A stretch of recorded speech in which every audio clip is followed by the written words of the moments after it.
Hello. So today the topic is about Mesopotamian art and history.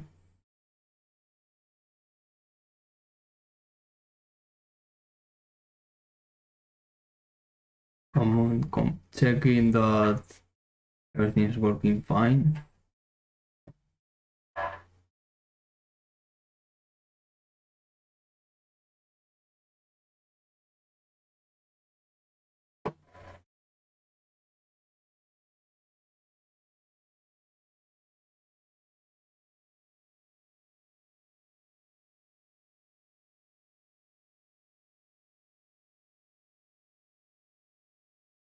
Hey, how are you? Hello, Irakli Gamer. Welcome. Hey, how are you? Hello.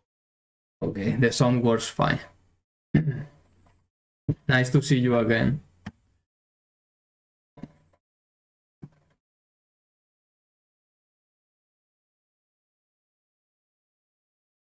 I'm okay, nice.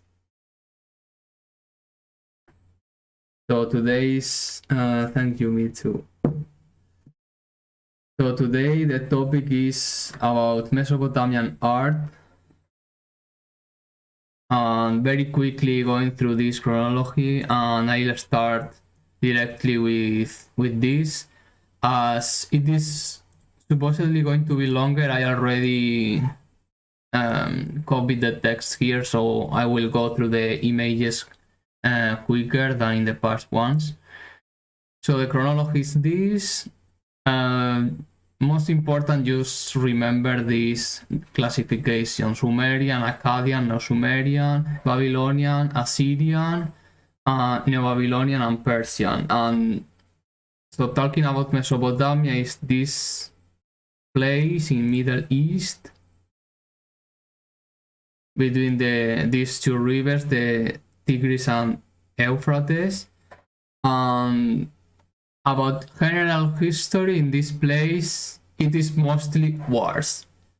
Like, first are the Sumerians, and then there is war, and the Assyrians conquer, and then the next conquers, and such. It's all the time like this. And some curiosities about this, and that I wrote. When the conqueror dies, then there are rebellions of the different cities. Like, I read something like the Akkadians, that, remember, is the second one. The Akkadians conquer this land, and then when the ruler dies, then all the conquered cities start to rebel, and this is how the previous empire is disintegrated. At the beginning, everyone participated in war, like all the people, but later they just paid to avoid going to war.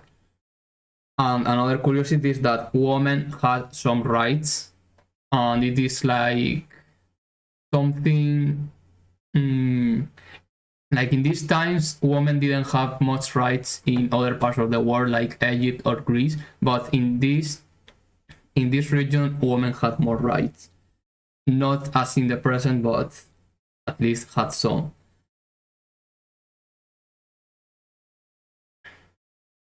And here I just have the names of some rulers, and I can say just some cities. Better use this. Okay, here there are some cities in the map. Most important cities for Sumer are Ur, Uruk, Eridu. That I'm not sure if it is here. No, it's not here, but Eridu is also around this part. And then Kapadie, that I also don't think is here. Well, about Akkad, the Akkadians, it is the city of Akkad that is here. Then Babylon, that is here for the Babylonians, and for the Assyrians, then Assyria, that is here with Nineveh.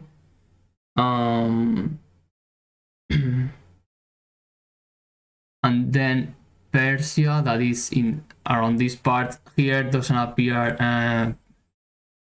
in this map. It appears Persepolis, very important city from Persia, and here appears Susa, that is also another important city. Okay, so going to start with this. One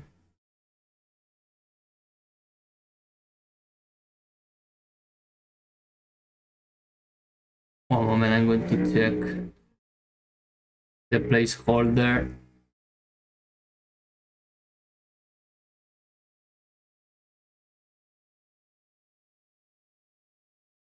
Okay, I start with the introduction. In the Mesopotamian region, I mean this land around the Tigris and Euphrates rivers, along with the Egyptian civilization, this civilization due to the constant wars, it was unable to have a constant political unity. It is the Sumerian Akkadian civilization. Sumerian Akkadian is the first two. Here, Sumerian and Akkadian. Developed between 4000 and 1900 BCE. After is the Assyrian Babylonian civilization. Syrian Babylonian, which sits in the mountainous northern regions within that centuries. From the 6th century, subdued and dominated by the Persian, ceases to exist as an independent civilization and lives within the Persian culture. Persian culture that are the last ones. This Persians one that come from here, and then they come and conquer this land. The artistic stage can be summarized in Sumerian stage, Akkadian stage, Neo-Sumerian and Babylonian stage, Assyrian stage, and Persian stage. I copy paste this. I think this map is very good, and no need for more maps.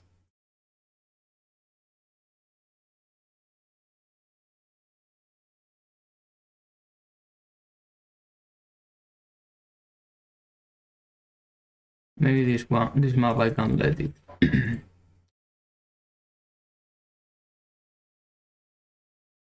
Introduction.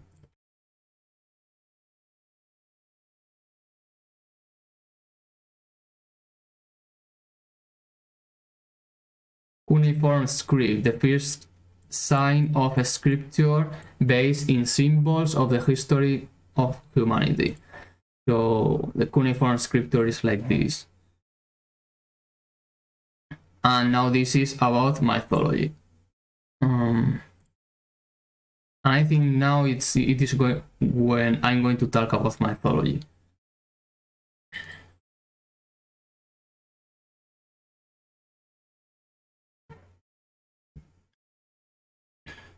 Enlil and Ninlil. Enlil is the supreme god, creator of humanity, and decided about the doom of the humans. Doom of the humans is that they made a flood.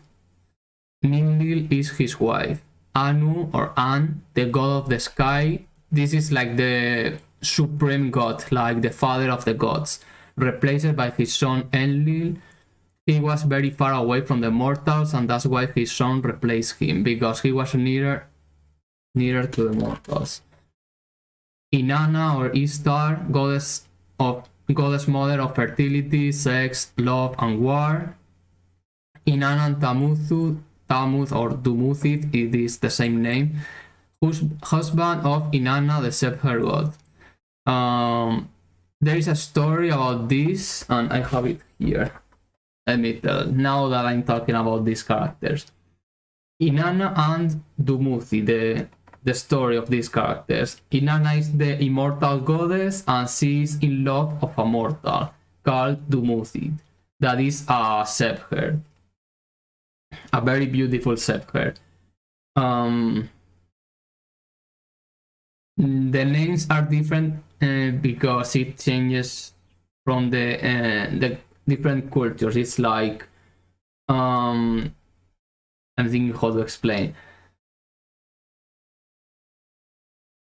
Like the Ishtar is the name that the Akkadians gave her, like this. But then the the Sumerians or the Babylonians used Inanna, but it is the same character. So this myth is related to the seasons. When Tammuz dies, Tammuz or Dumuzi dies, Ishtar goes to the underworld, the kingdom of Ereshkigal. I will talk about Ereshkigal a bit later.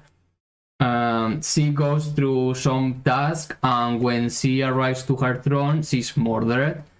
It is revived by a priest, and then they come to a pact. Tammuz will be in the underworld half of the year, and the other half will be his sister. It is very similar to the myth of Hades and Persephone from the Greek mythology. So next one, Nergal or Nilgar, god of the underworld and lord of the dead. And then here, Ereshkigal. Ereshkigal, goddess of the underworld, wife of Nergal, sister of Inanna Ishtar. Popular legend tells that Nergal, also a heavenly god, was required by the underworld. There he met and fell in love with Ereshkigal. They lie together for 6 days, and at the end of which he escaped quickly to return to heaven. Ereshkigal, desperate and angry at the loss, threatened Anu to send back all the inhabitants of her kingdom until death exceeded the living, unless Nergal returned and became his lover for eternity. Enraged with the threat, Nergal fell back to the underworld, breaking the 7 gates that closed, and encountered with Ereshkigal. According to one version, Nergal expelled her from the throne by the hair and tried to decapitate her. Before that, however, Ereshkigal confessed her love and offered to share the kingdom of the dead as her consort. Nergal accepted, and since then they ruled together the underworld.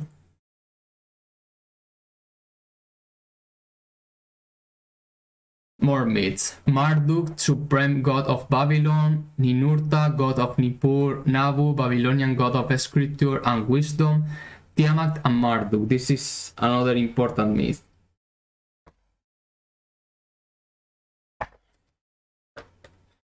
Is Marduk fighting Tiamat, a monster goddess. This is a myth from the Numa Elis. I'm checking here if I have. Yes, Marduk and Tiamat.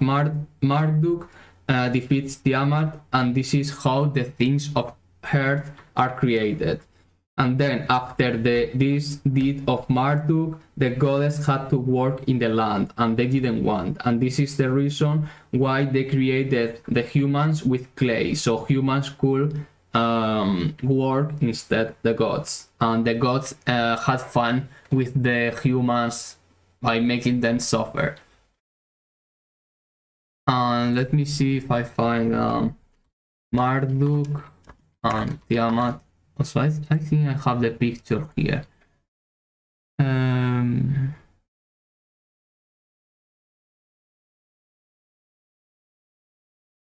Yes, I think it's something like this. So this is Marduk and this is Tiamat.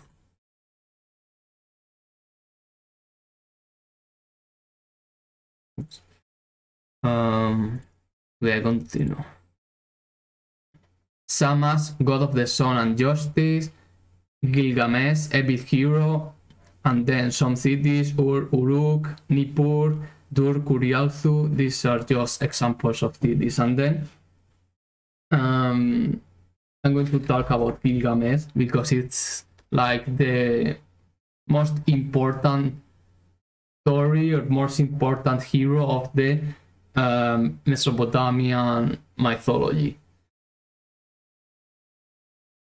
I'm thinking how to start with talking about Gilgamesh because I want to tell the story as how I interpret it. So it's Gilgamesh is a king in Sumer, and he's like very strong, very beautiful, but he abused of the people. Like, he was so powerful that they didn't care about mistreating the people, and he always wanted to be the first having sex with the girls, even if the girls were married.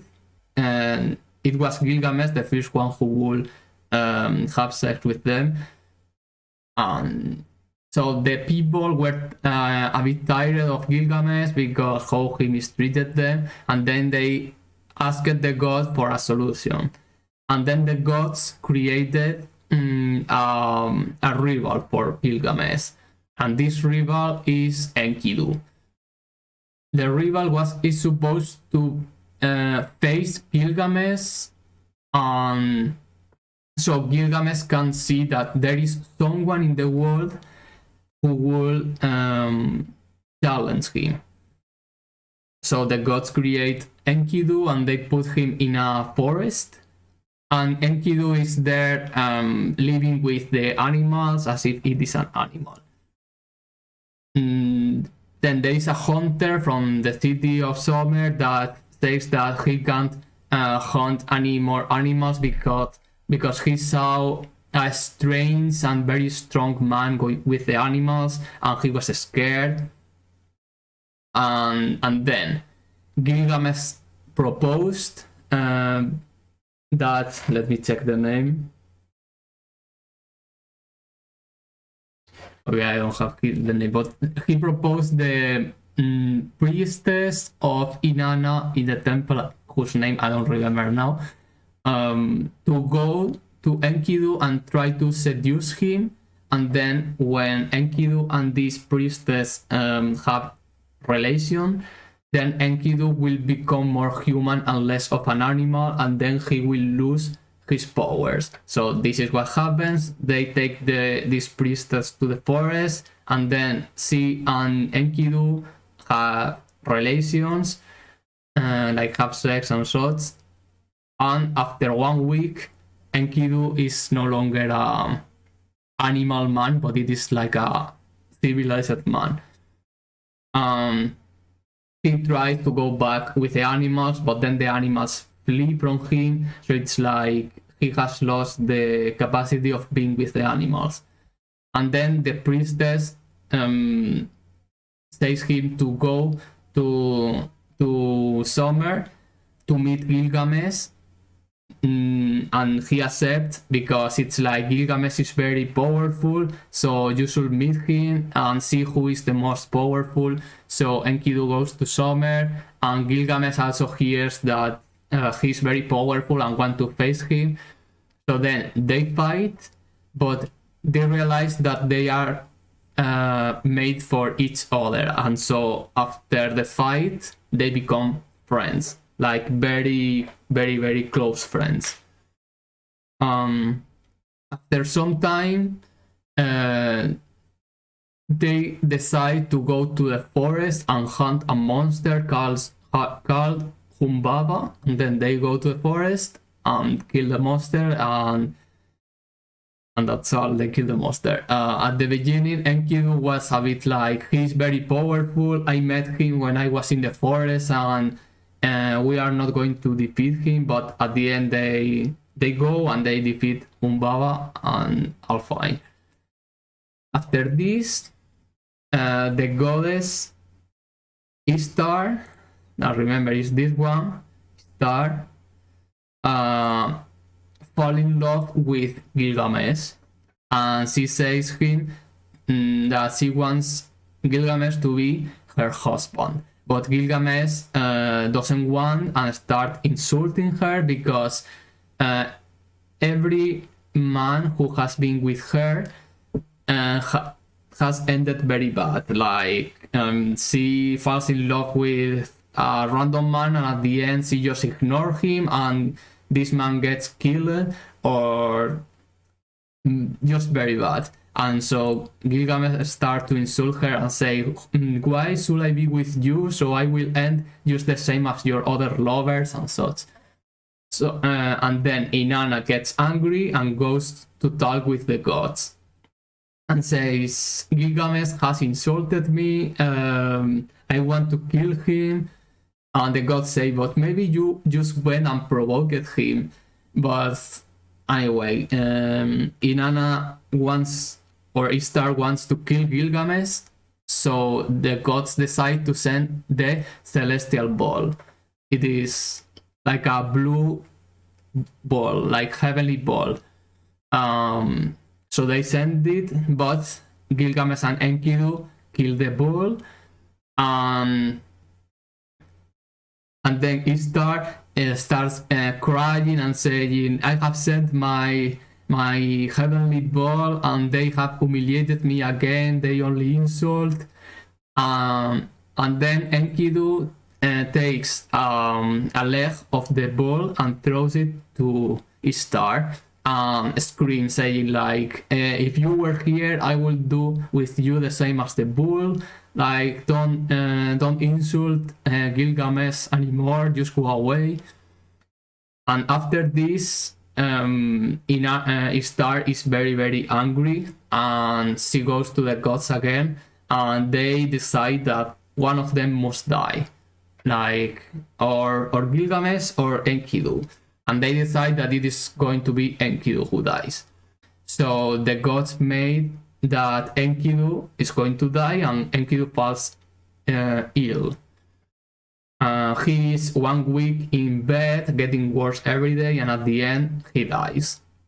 And Gilgamesh feels very, very sad. He didn't want to even bury Enkidu because he thought that maybe he's going to revive and such.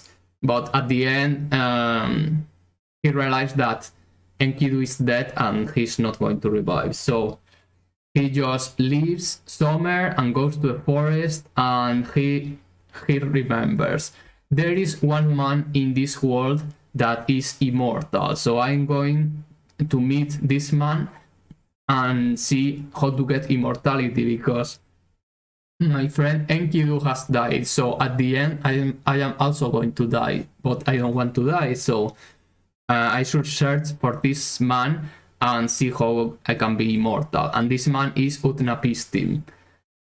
So he just goes in a journey, finds let me see for the names. Well, he finds a woman that, if I remember correctly, is called Siduru or something like that. And he says, where can I find Utnapishtim? I am looking for immortality and such. And Siduru says him that nobody has said that before, and they shouldn't, because you should just enjoy your life. But Gilgamesh insists that he wants to find Utnapishtim, so he says, then you have to find the boatman of Utnapishtim that is in the waters. So he finds, he goes to the waters and defeats some stone men, and then then the boatman of Utnapishtim appears. And he says, why you defeat the stone men of the boat? Now, if you want to cross the waters, we can do it. So Gilgamesh says that he wants to cross the water, obviously. And the boatman says, if you want to cross, then you have to cut some trees to make to help us to cross the waters, because you killed the men of the boat. So Gilgamesh does this, and then they cross the waters and reach Utnapishtim. And when he reaches Utnapishtim, he explained the problem, that he was immortality. And then Utnapishtim says, the reason I have immortality is because the god chose me for something that they were going to do. And then he starts telling the story of the flood. Like, this is very similar to the biblical tale of the flood. Like, the gods are tired of the humans. You remember I was telling before that Marduk fought against Tiamat, and then the earth was created, but then the gods had to work in the land, and this is very it requires a lot of work to work in the heart and in the land. So they decide to create the humans with clay, so the humans will work instead the gods. But then they got tired of the humans because they were too noisy and just evil and such, and they decided to destroy them with a flood. But one of the gods wasn't very happy about this decision and went to Utnapishtim and said him to build a ship, and in this ship he should put human animals of every species and such, just the same as in the Bible. And then the flood happens, Utnapishtim survives, and when the gods notice that one human is alive, because they wanted to kill all the humans, then they say, we don't want any human to be alive, so we are going to make you a god. And then this is why Utnapishtim is immortal. So Utnapishtim explained this story to Gilgamesh, and he says, this is how I became immortal. But how are you going to call the gods to make you immortal? What thing are the gods going to do to give you the mortality? And so Gilgamesh realized that it is impossible to be immortal, and he is going to leave. But Utnapishtim says, you have traveled a lot to reach me, so you should have a reward.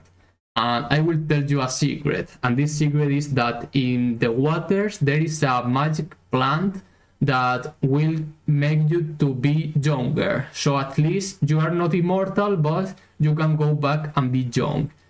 So Gilgamesh goes and finds this plant, and when he finds him, everything is fine until he finds a fountain with water and such.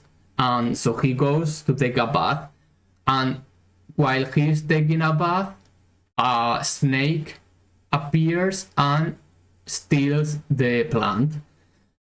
When Gilgamesh realized that the plant has been stolen by the snake, he cries and he starts saying like, all this effort for nothing, I'm going to return to Sumer with empty hands. But when he is returning to Sumer, he is thinking and realizing that the others were right. Like, he should just enjoy life and don't pursue something that he's not going to get. Just enjoy life, and with his deeds, it is how he will be remembered, and this is how he will be immortal. So this is the story of Gilgamesh, and I have here something prepared just for fun. Gilgamesh, one moment. First I want to yes, this one. So I'm going to put, now that I'm talking about this, and then after this I start with the art, I want to play this video because it has very nice animations about it, and then this one that is a very good summary of the story of Gilgamesh. Hi, I'm Mike Rignetta. This is Crash Course Mythology, and today we're returning to one of the world's favorite texts, the Epic of Gilgamesh. This is one of the oldest written stories in the world, and it's a great illustration of Joseph Campbell's monomythic hero's journey introduced last episode. Plus, it has sacred trees, love-struck goddesses, and a fearsome demon named Humbaba. To Sumeria.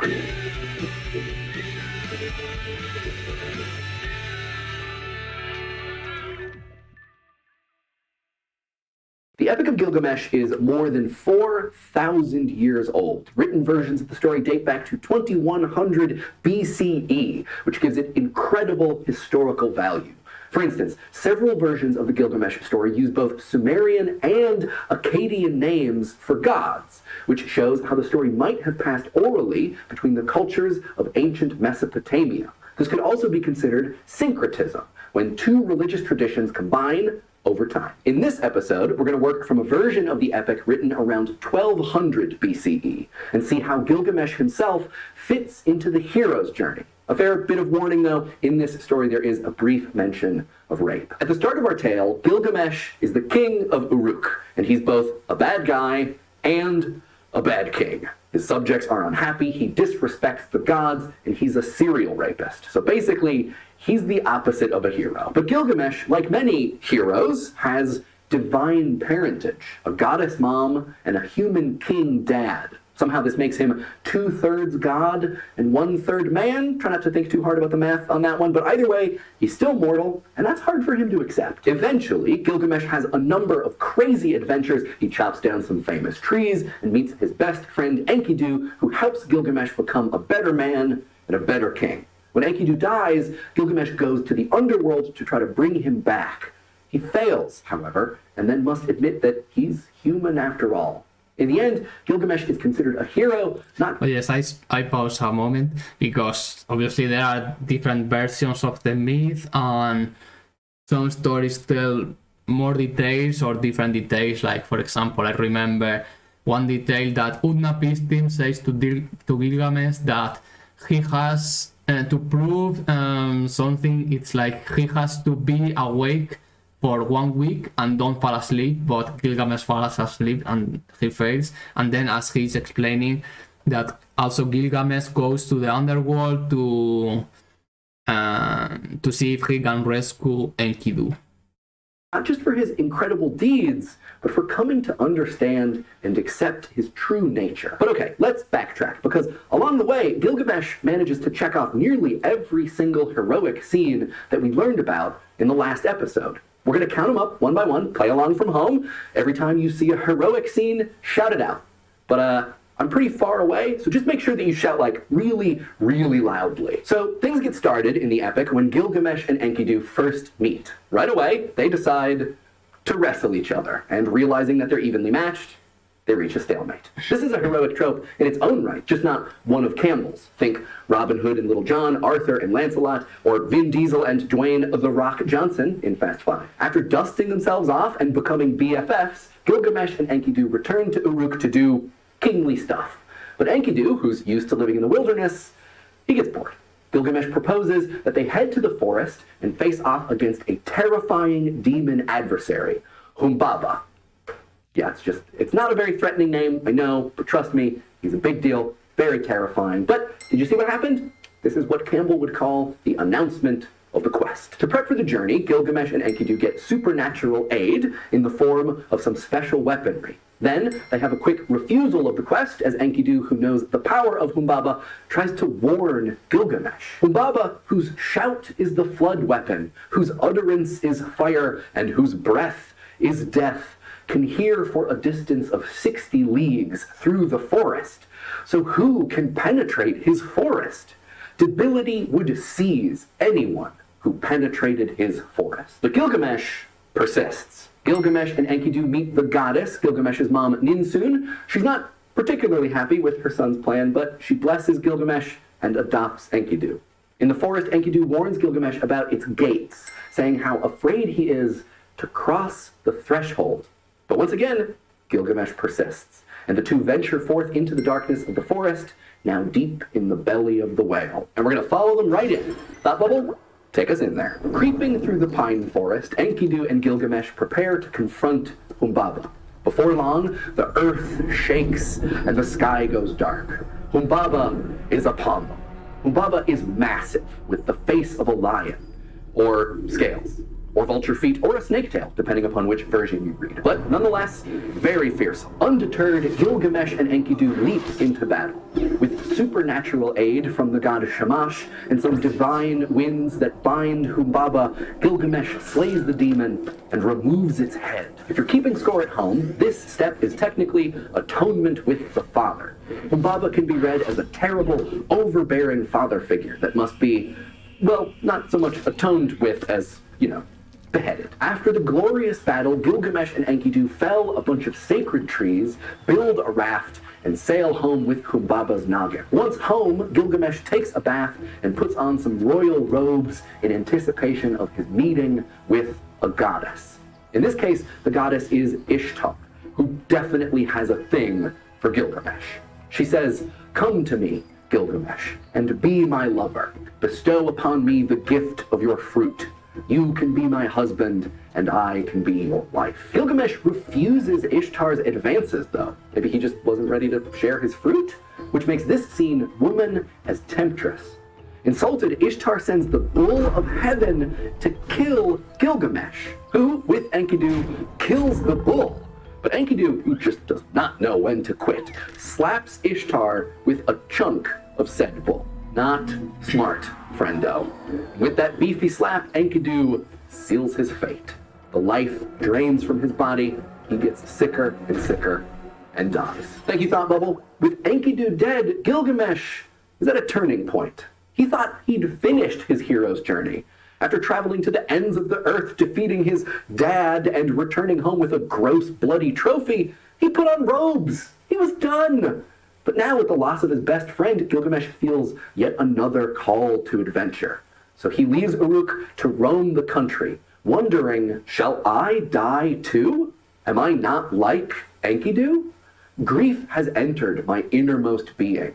I am afraid of death, and so I roam open country. Gilgamesh is on another heroic quest, this time to overcome death and live eternally. He resolves to find Utnapishtim, who you might remember from a previous episode. He's the dude who was granted immortality after surviving the Great Flood.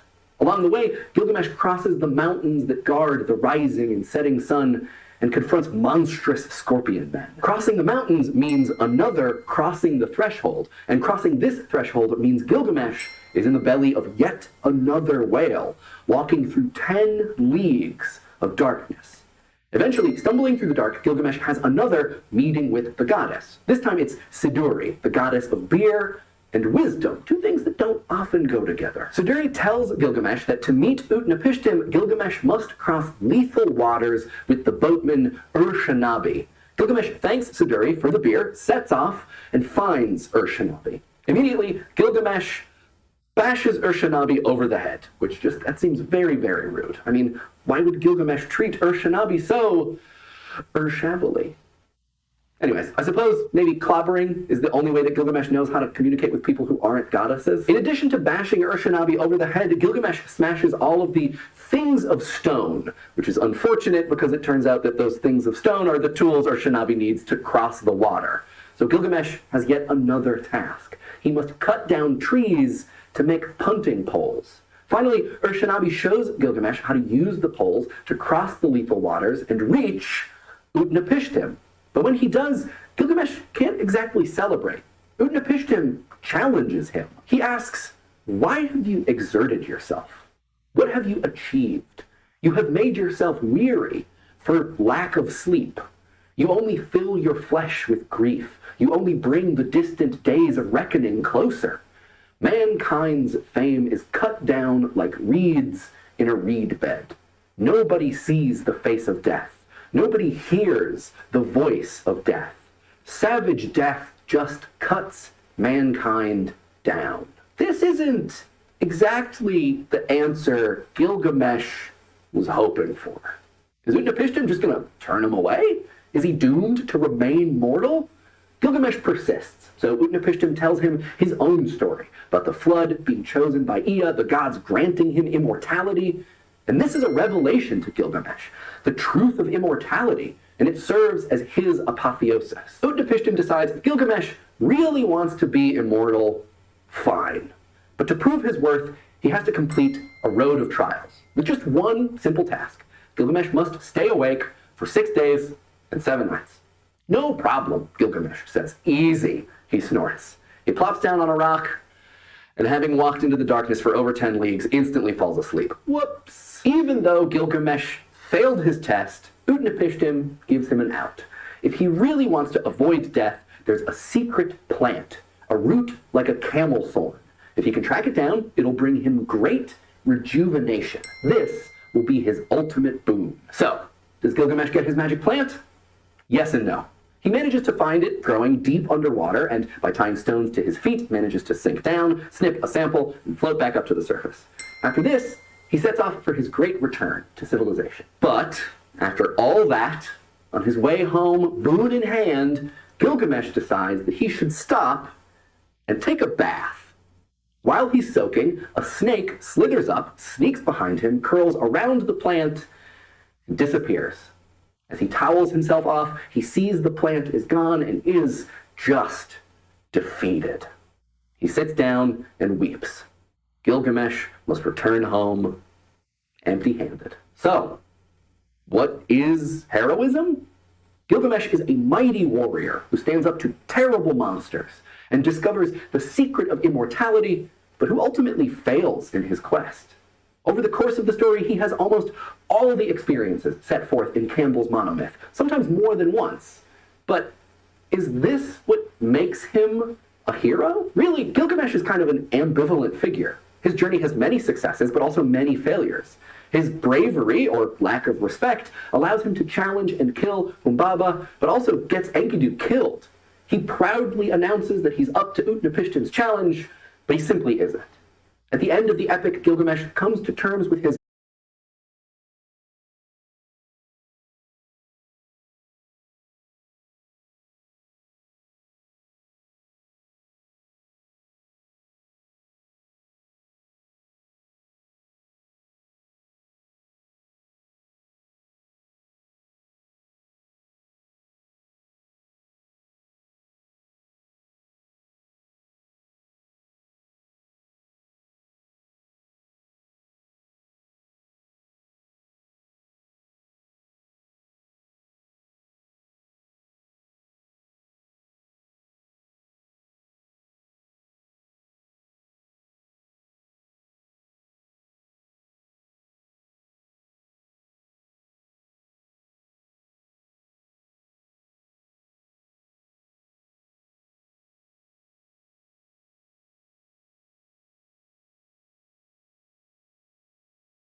This one that is Inanna.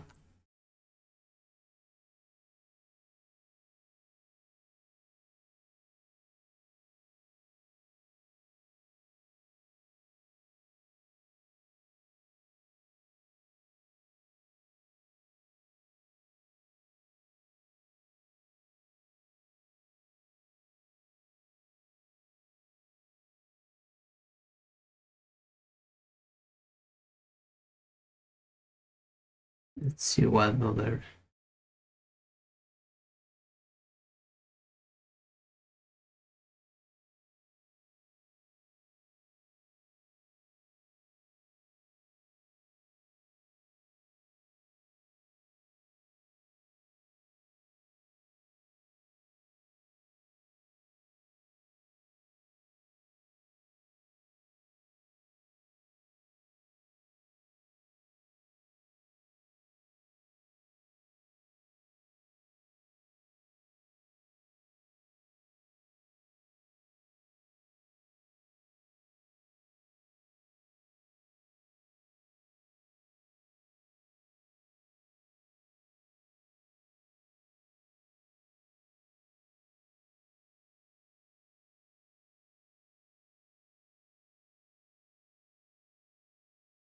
With filing this.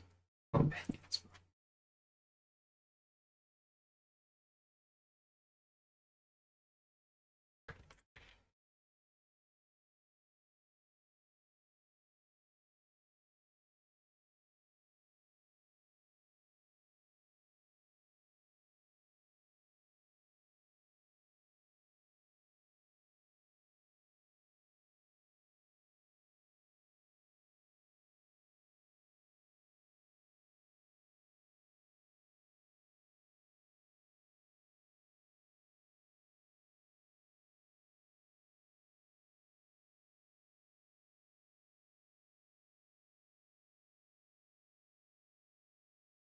And then I put the Marduk one, this Marduk and Tiamat.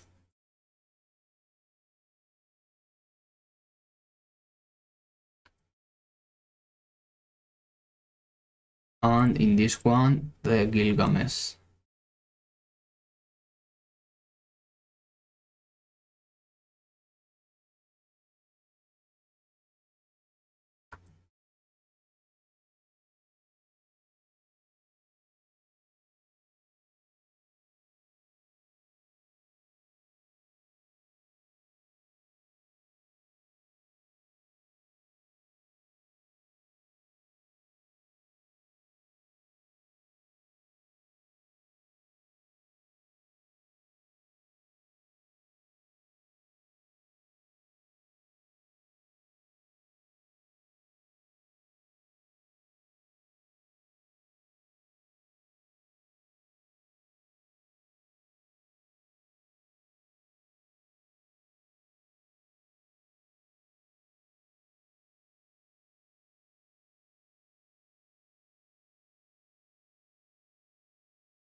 Okay, and then starting with Sumeria. The Sumerian civilization emerged upon the floodplain of the lower reaches of the Tigris and Euphrates rivers about 4000 BCE. The Sumerian communities were city-states organized around a temple and ruled by a priesthood. It was never a unified state, but that was constituted by various city-states, independent and sovereign. Ur, Eridu, Uruk, Lagash, Urma, ruled by a patesi.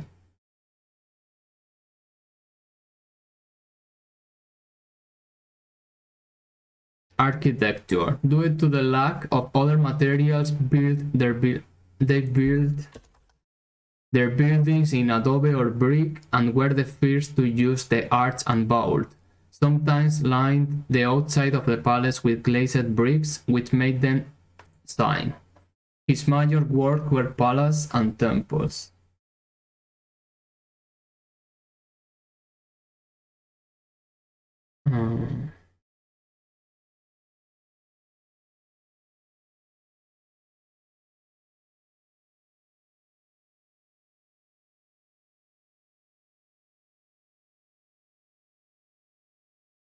I'm going to put at least one picture of ruins.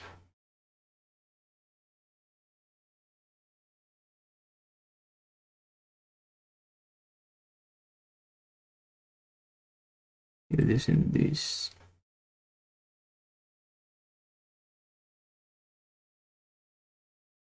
Uruk, this one.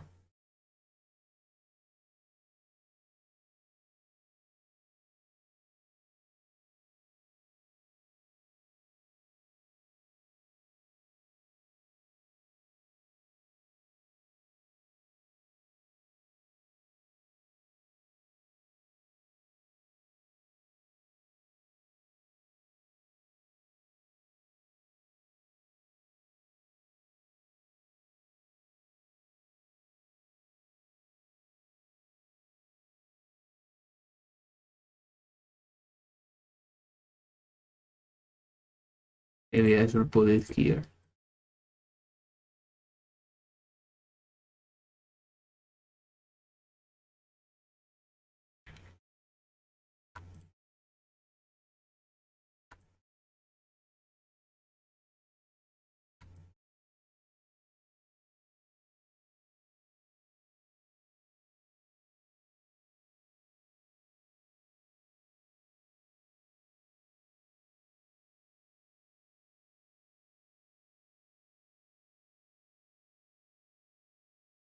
Temple of Eridu, built on a platform in which stands a large mass, has articulated walls and columns attached.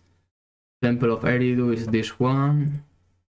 White Temple of Uruk. It is a building shaped in an artificial mountain oriented to the cardinal points with rectangular tripartite plan and which is accessed via a staircase that led into a large square. This is the White Temple of Uruk. Temple of Kafadi, a fortified temple with a double wall in which stays room for religious functions, but also for other use, as commercial and administrative uses. The Kafadi temple is this one.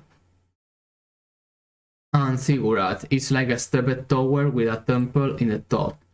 Ziggurat is like this one, although this Ziggurat is newer, I think.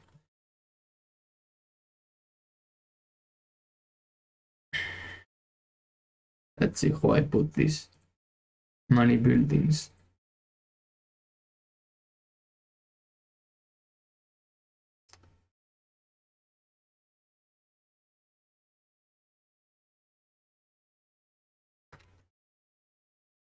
It's going to be 2 and 2. Temple of Eridu and Temple of Uruk.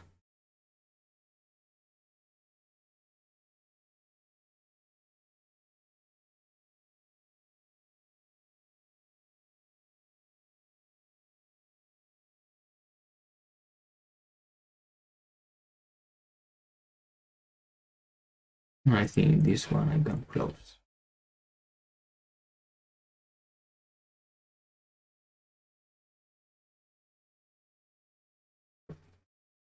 Temple of Uruk now.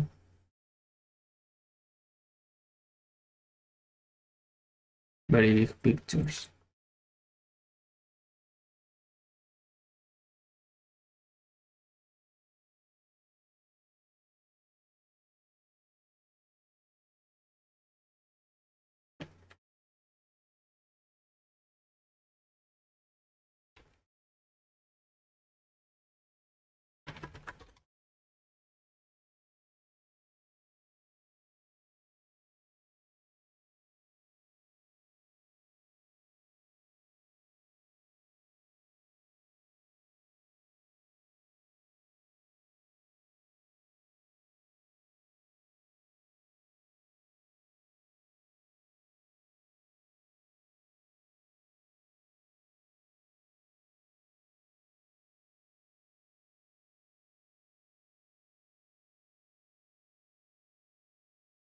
The other ones, the Temple of Kafati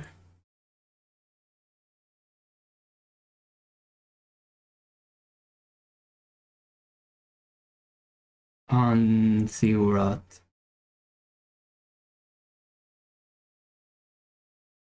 I think I'm going to use this picture better.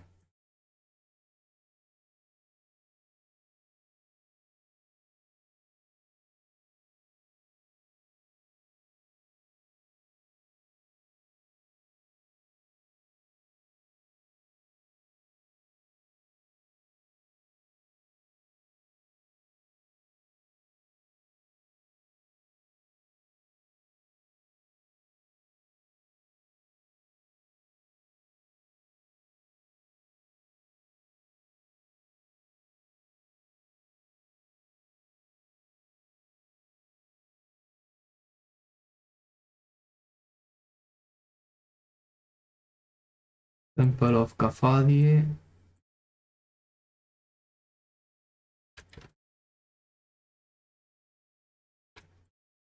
And Ziggurat.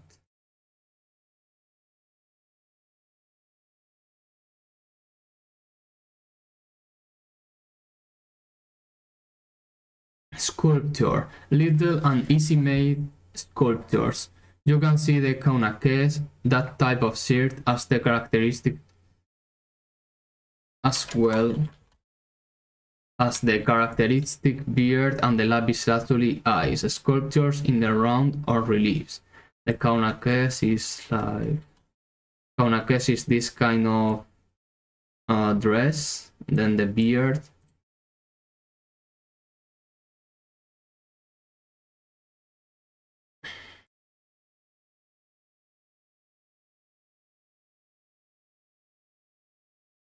Bronze sculptures.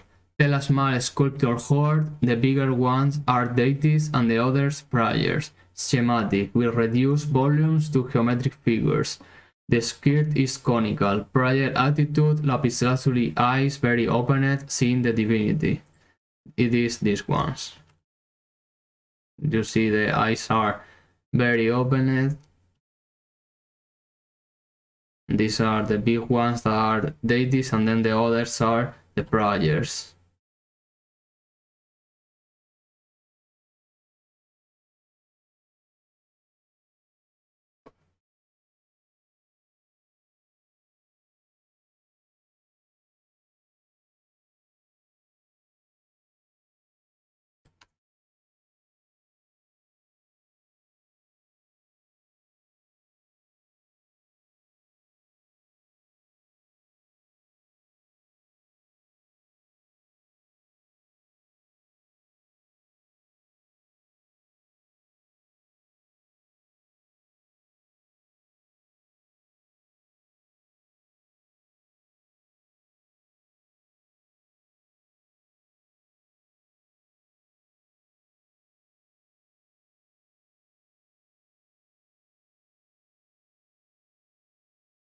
Statue of Ebi Il is the classical Sumerian prototype. You see the prayer attitude, the lapis lazuli eyes, the beard, the Kaunakes, and the smile. This is this one. You see the same, the Kaunakes dress, the lapis lazuli eyes, the beard, the smile. I don't. Yes, there is a close picture.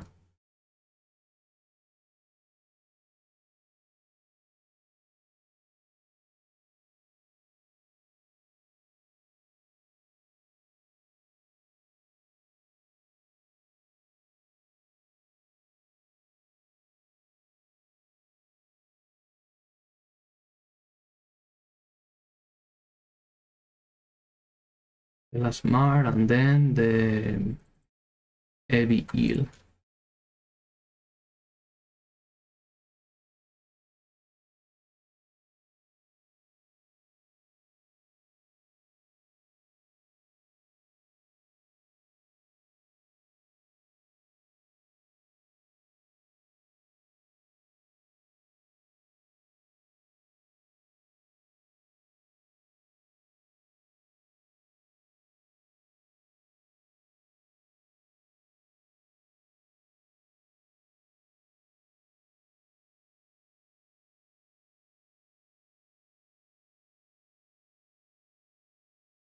Of Ebi Il. And you're going to put Ebi Il.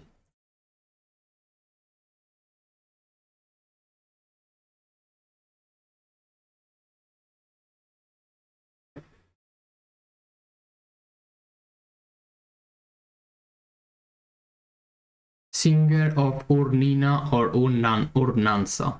Crossed legs with kaunakes and 6 feet, accentuated smile and symmetrical hair. This is the singer, is this one. Priestess, feminine figure in a throne. You can see the kaunakes. This is the priestess. Again, the kaunakes is this dress. Mask of Warka, also known as the Lady of Warka, it is believed that represents Inanna, the goddess mother. Very naturalist, and it's one of the first pieces that represent a woman face. This is the Warka, the Lady of Warka.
This is the dancer, singer of Urnina.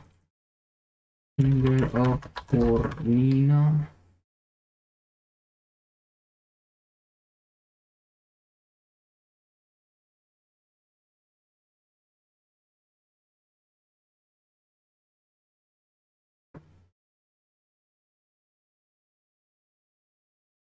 Priestess.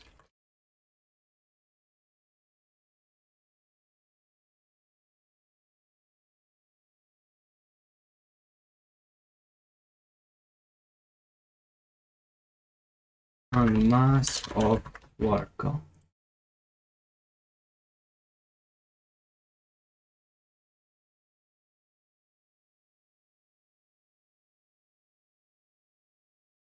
Reliefs. Standard of Ur. Standard of Ur, it is this one. It is that, yes, like this. It is a wooden trapezoidal box in each of the panels and was a mosaic of inlaid cells, red limestone and lapislazuli subject to a wooden base with bitumen. Its original function is uncertain. It has two sides or panels. The war panel depicts a military victory. The peace panel depicts a parade of animals and tributes for a banquet. All characters are represented partially in profile, face and legs, and partially in front, shoulders and eyes. Their place in society is evidenced by the size, clothing, and position.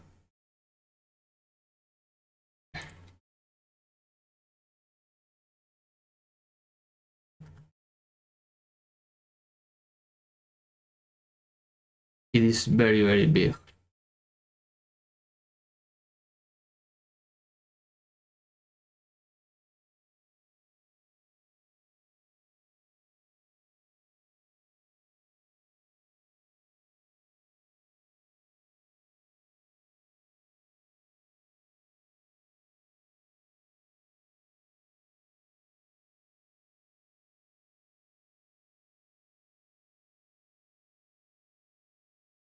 Not very sure how I'm going to put this.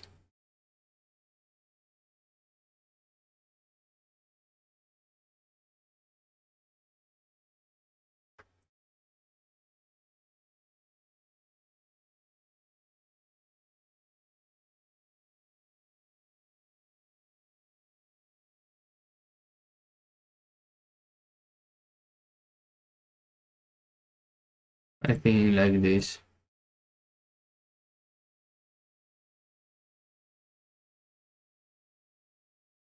So this one is the face of war, the war panel. Standard of Ur. War panel.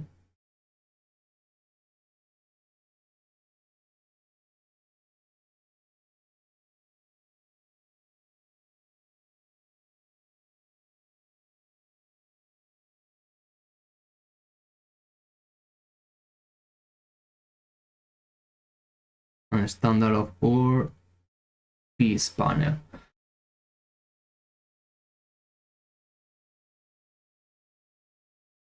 More reliefs. Tale of Ur-Nance, quadrangular pieces of stone with a hole in the center where are represented banquets, fishing, fighting, building construction, or practices or of worship. Tale of Urnina is this one. Stele of the Vultures represents one side the victory of Eanatum, king of Lagas, over the city of Uma, and other ceremonies held after the battle. This is the Vulture's stele.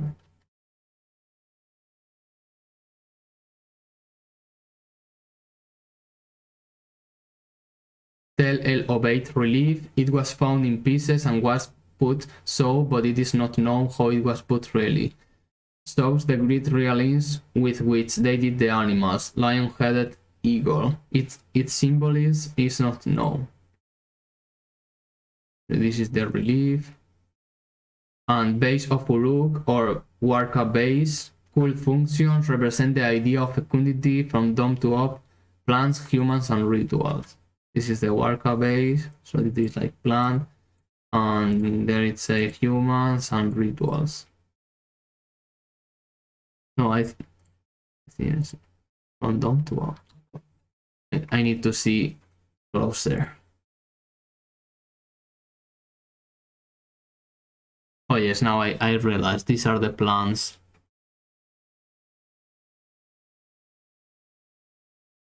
It is this Warka base. It is in this. Too pixelated.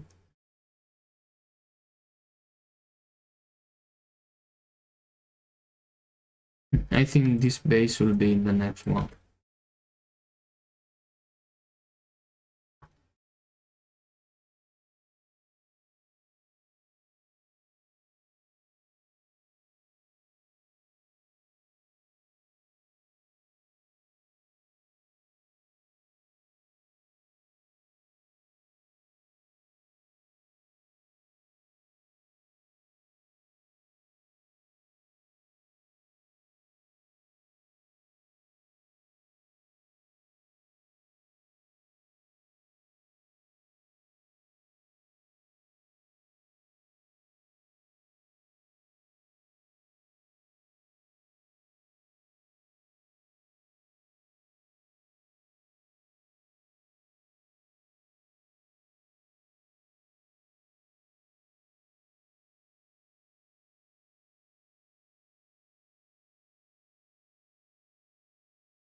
Now some steles, stele of Urnances, stele of Urnin or the Vultures,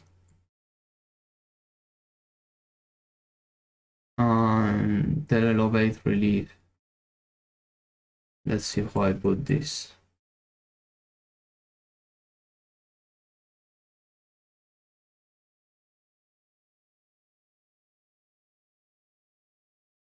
I think I'm just going to remove that.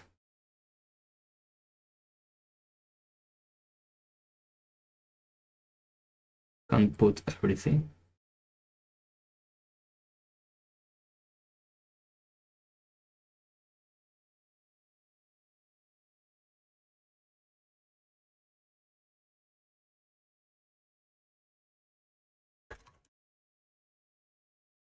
Stele of Urnancy.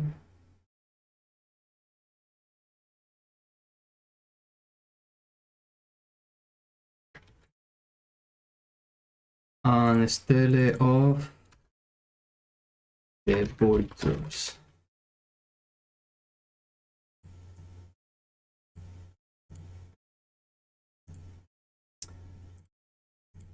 And the last one of the Sumerians, some funerary stuff.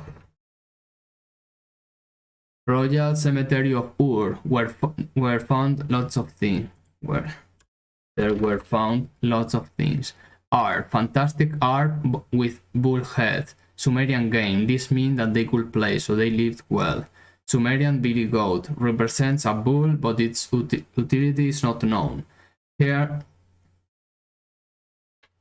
dress of Puabi, made of gold, lapis lazuli, and coral. Mescalamdu helmet, made of gold, decorated pretending to simulate the hair and ears.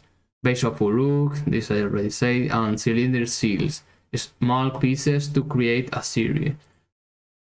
And now I saw this is the royal harp with the bull. This is the Ur game. This is the billy goat. The headdress of Puabi, the Mescalamdu helmet, and the cylinder seal. I'm going to put here the headdress of Queen Puabi.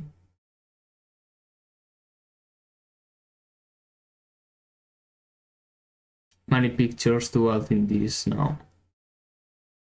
So this is how the cylinder seals work. I think I'm going to put two because there are too many.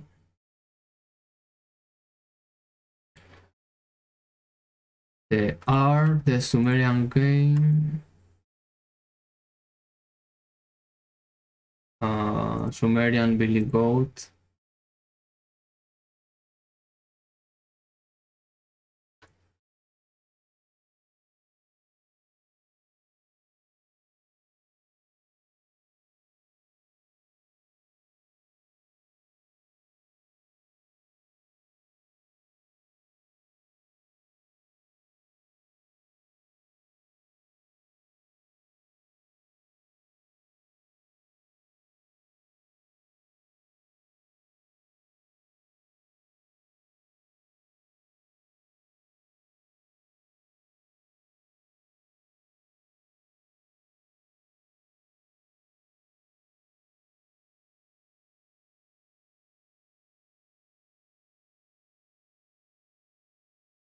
Royal art.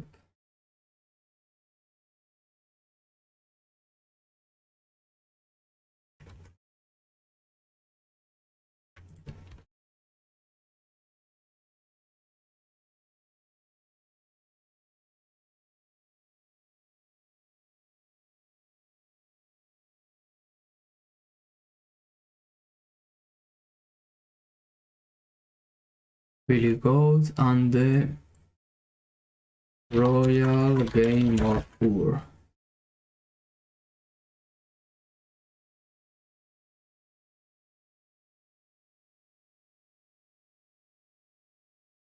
This is a board game. And then it is the headdress, the Mescalandum helmet, and the cylinder seal. I'm going to use this. Oh, and the worker base.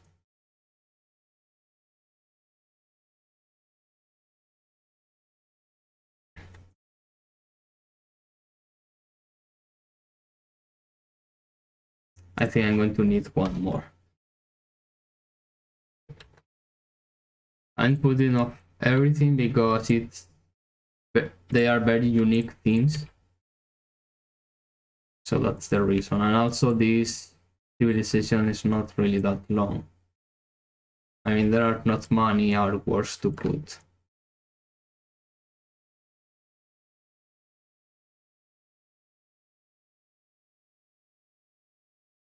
Sumerians are the longest.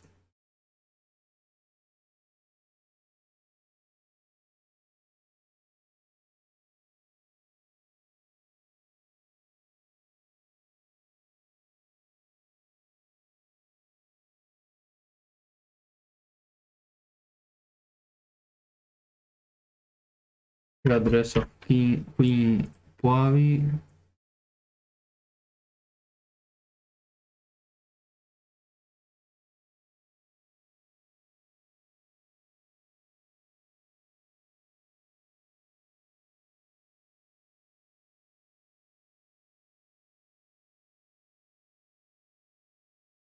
This is Mescalanduh.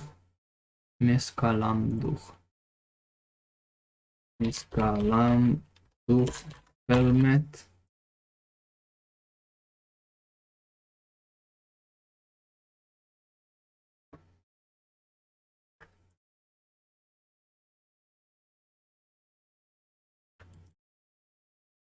Warka base.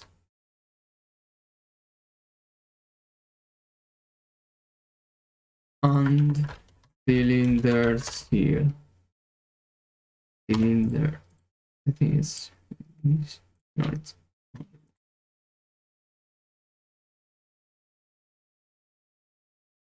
cylinders here.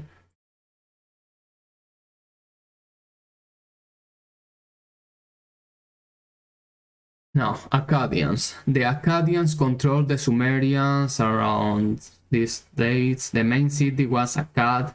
Their art is more about the war themes, with powerful representations of the kings. Palace, stronghold of Naram-Sin. We almost don't know anything.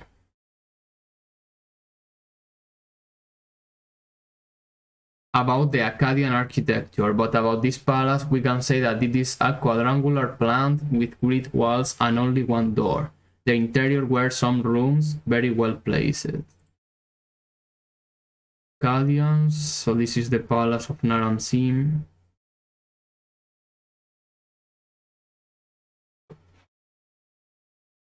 So one picture.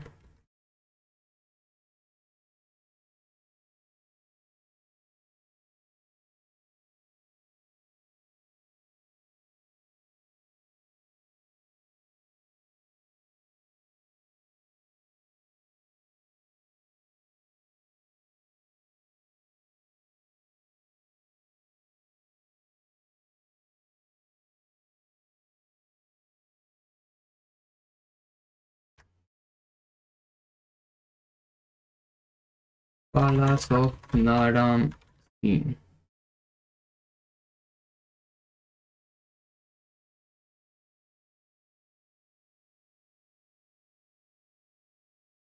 Victory Stele of Naram-Sin. In this relief, we can see the king Naram-Sin as a god. You see that horn crown, and he is defeating his enemies. The symbology of the celestial things over the relief is not clear, but could symbolize the celestial deity that the king has converted.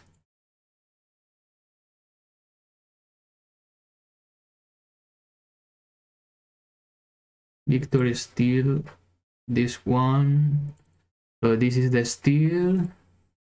This is a close one. I'm going to put this one, but I need to make it. A moment. I'm going to cut it a bit.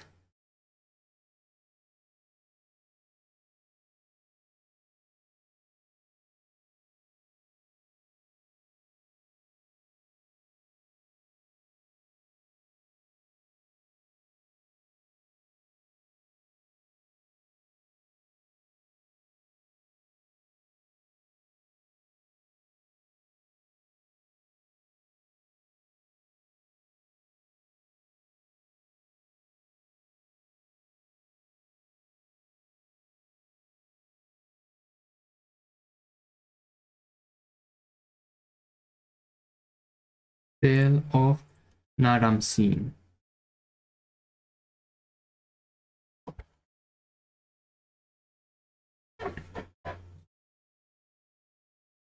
Head of Sargon the First. This great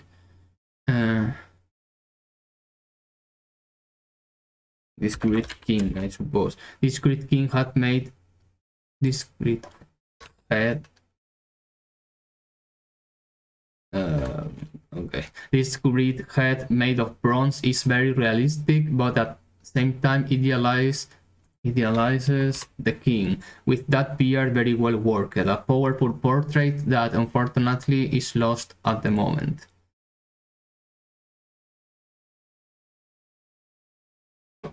This head is this one.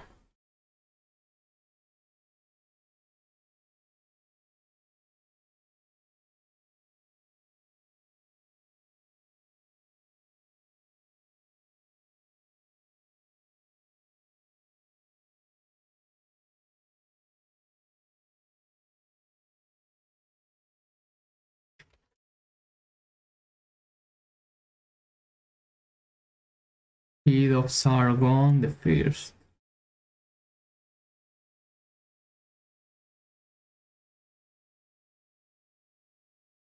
And now Akkadians are finished.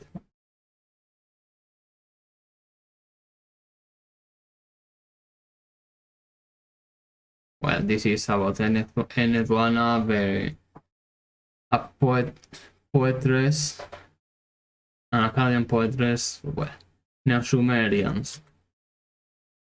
Figure of Ur. Well, the Kutu ended the power of the Akkadians. They put a weak power which Lagas escaped, and around this time, under the monarch Gudea, happened a great period of politic and cultural splendor. But the Kutu power and the Lagas power ended when Ur-Nammu, king of Ur, founded the third dynasty that unified again Mesopotamia. Ziggurat or Nana of Ur. Ur-Nammu built lots of ziggurats in Uruk, Eridu, Nippur, but the best was the one of Ur and is the best conserved. This ziggurat was dedicated to Nana, the moon goddess. Now picture. So this is the ziggurat of Ur. This is a very nice picture.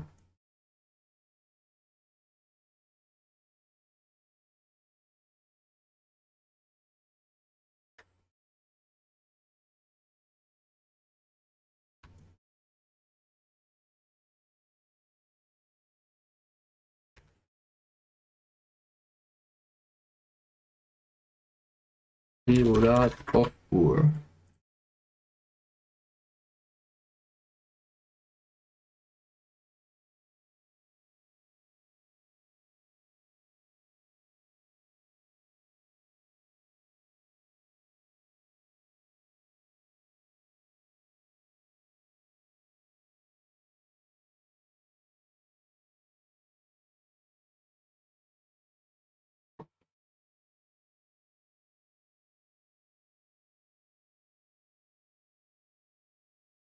Statues of Gudea are black diorid sculptures representing this king in different positions with a votive character. They replaced the real king to get the eternal life, because it is in constant pray before the deity. The statues of Gudea are these ones. Little sculptures. And I think I'm going to put this picture here.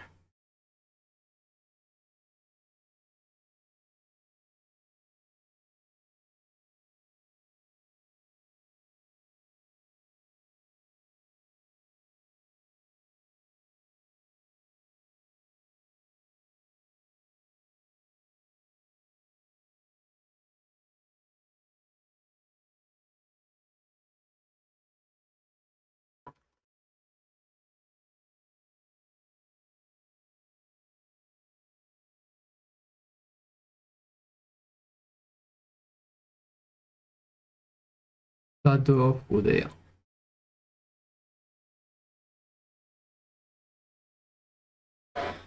Stele of Ur-Nammu is a relief and commemorates the foundation of the Temple of Ur. It is decorated in both faces. You can see Ur-Nammu with the symbols of the sun god and the moon god doing the libation, and with instruments of construction of the temple. The reliefs are organized in 5 friezes. Appear Ur-Nammu under Sin and Samas as symbols with the gods Sin and Ningal. Ur-Nammu also appears celebrating a party with the same deities and some scenes of construction of a religious temple. Statue of Ur-Nammu, this one. You see the symbols of the sun and the moon, the ceremony.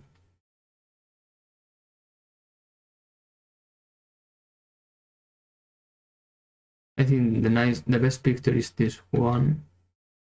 Well, this one appears cool, but this text is very long. So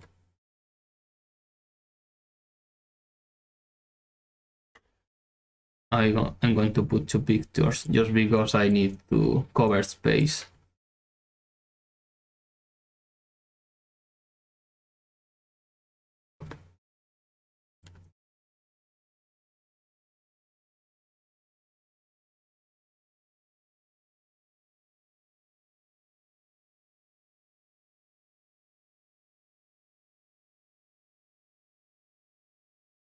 Tale of Urnamu.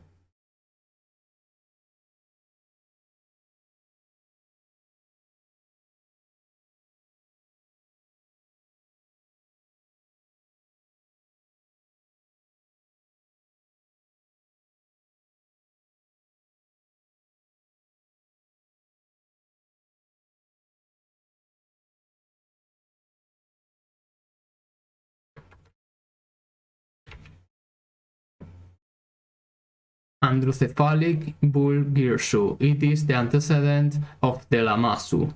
It's not known. It is not known for what it was used, but were found in temples, decorated with stars representing the firmament. It has beard and a hornet crown. I love this sculpture, the Lamasu ones. It will appear later. This is the Girsu ball.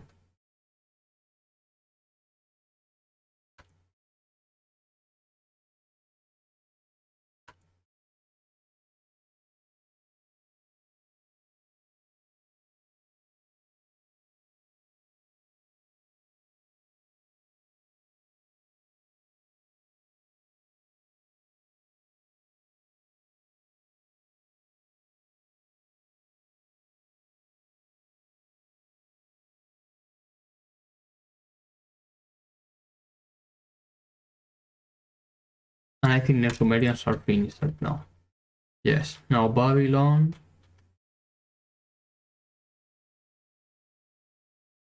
Babylonian. Around 2000 BCE, the Semitics provoked a new fragmentation of Mesopotamia in different city-states. One of them, Babylon, will be the politic and economic center of Near East. Around 1600 BCE, the king Hammurabi defeated the main rivals and founded a great kingdom. In the art, the influence is Neo-Sumerian, inspired in the temples. Royal Palace of Mari, or also called Palace of Thimrilim, is the most important.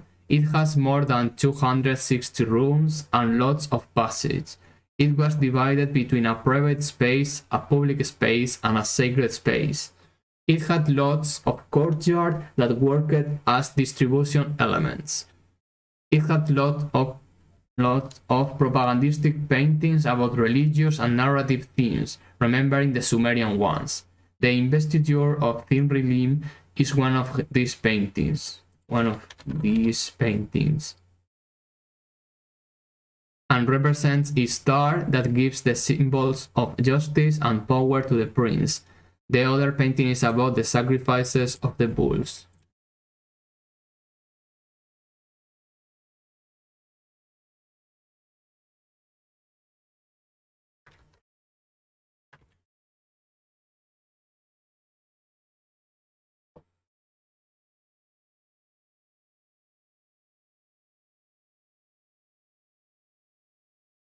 This picture is a reconstruction, and I want to put also a reconstruction.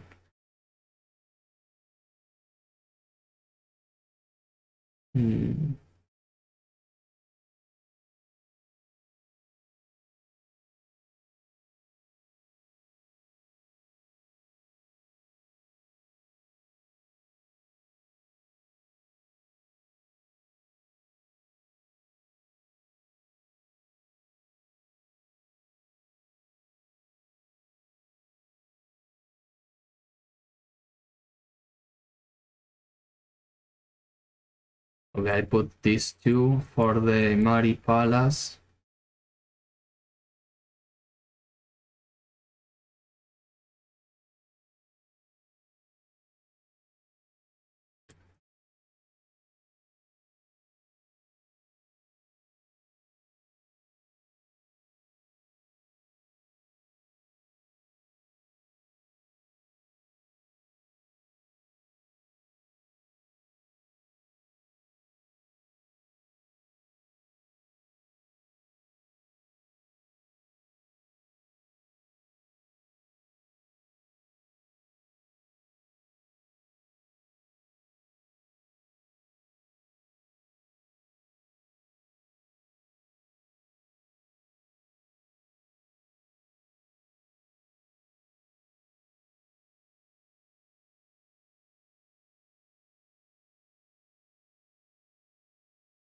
Palace of Mari.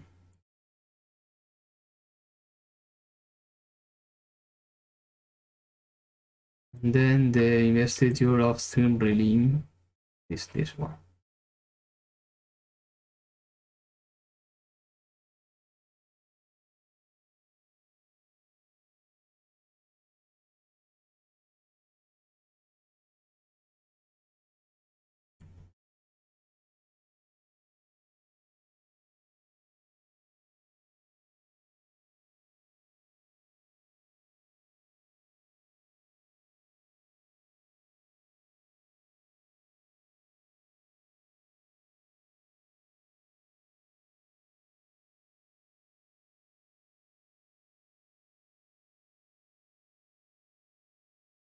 Statue of Pustur Istar, a typical statue of the former governor of Mari, and a statue of a water goddess. Was originally a fountain with water flowing out of the base.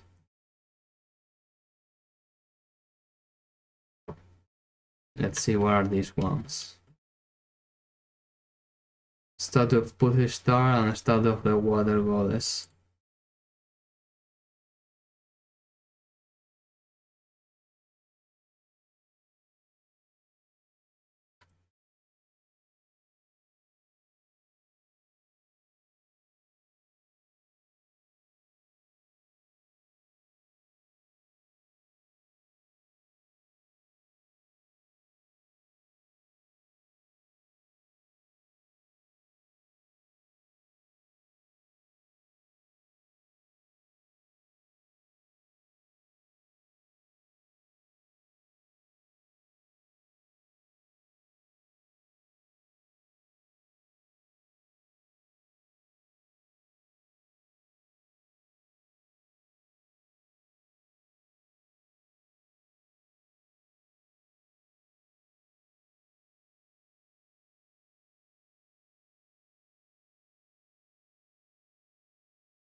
Stele of Hammurabi. It is a very big stele that has the code of Hammurabi, very hard laws. It is made of black diorite, and in the relief are the gods Samas, god of justice, giving Hammurabi the code. Will the king listen to him?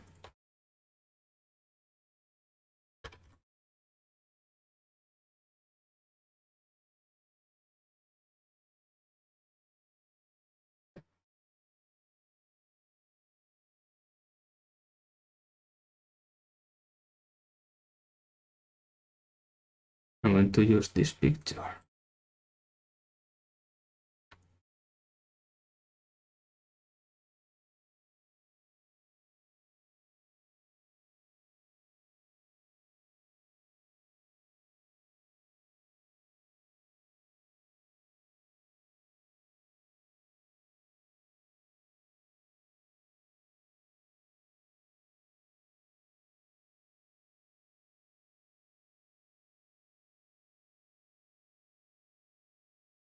Stele of Hammurabi.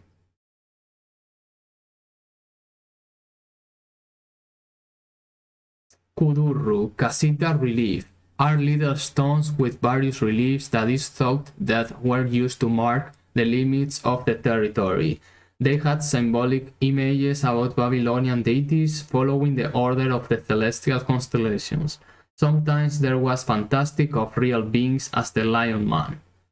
They were found outdoor in order of the images appear in the video. These are the names of a specific kudurrus. Well, I think this I can delete it.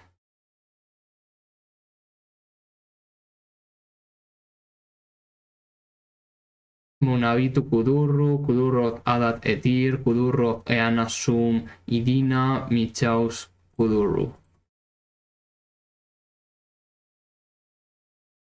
Last picture of Babylonian.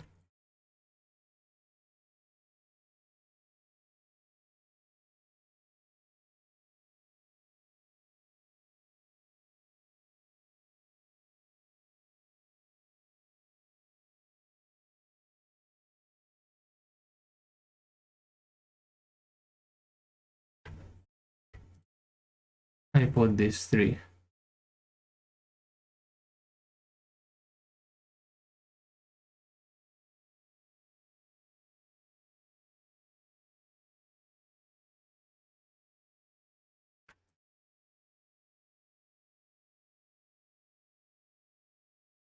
Adat Etir, this one. The second, Kudurru of Eana Sum, and the Michaus. Okay.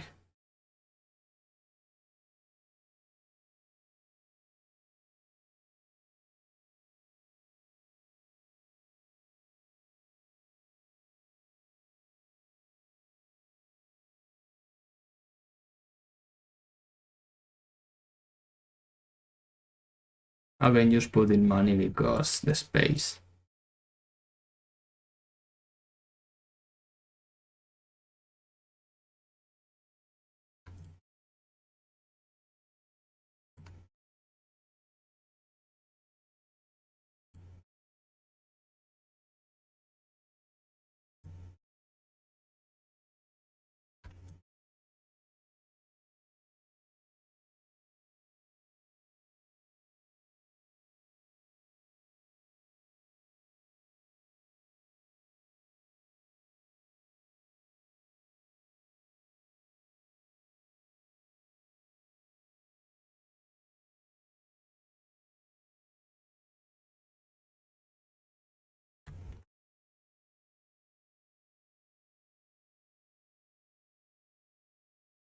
Kudurru of Adat Etir.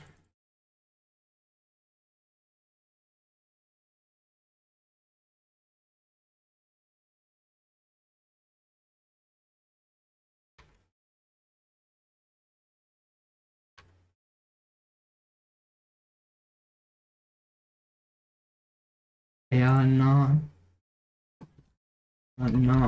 Sum, Idina.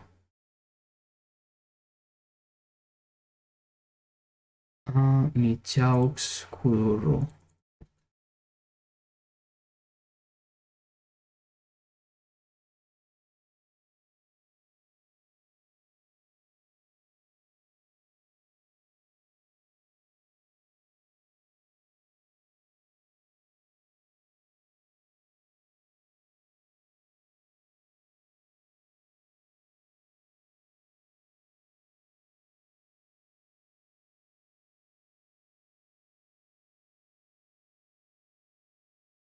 Assyrian.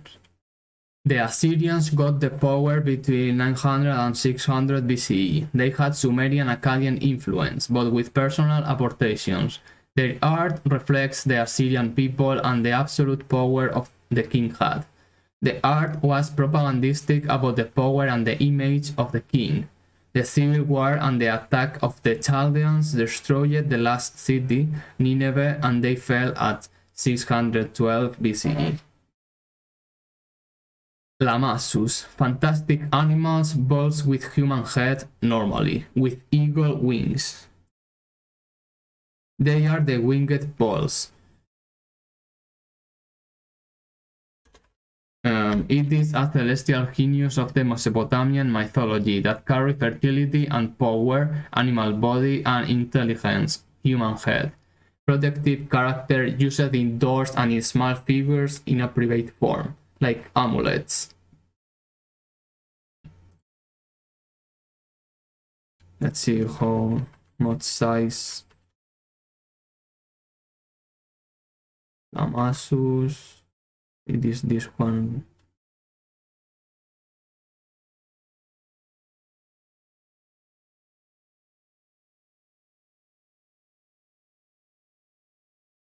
I want to put this one.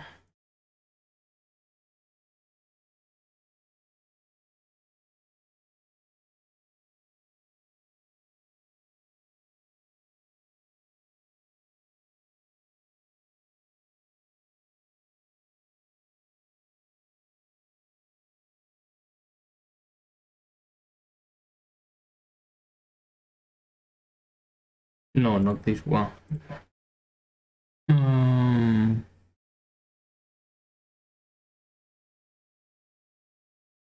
Where is the one I'm looking for?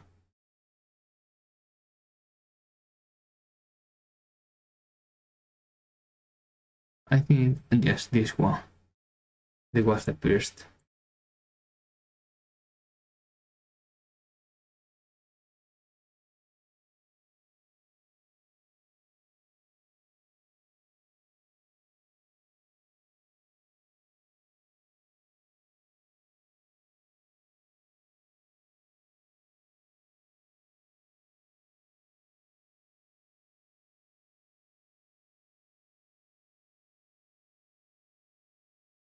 Lamassu Assurbanipal. It's the typical model of the sculptures. Hieratic, you can see the typical beard, arms close to the body. This kind of statues were in public zones of the palace. Salmaneser III, very similar and carries a scepter as symbol of power. It has inscriptions in the tunic. Tale of Assurbanipal, with inscriptions about this king, is a try to represent the muscles of the king. In the upper part there are symbols about the deity.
Oh, this is Assurbanipal. The other is Salmaneser. Salmaneser the third.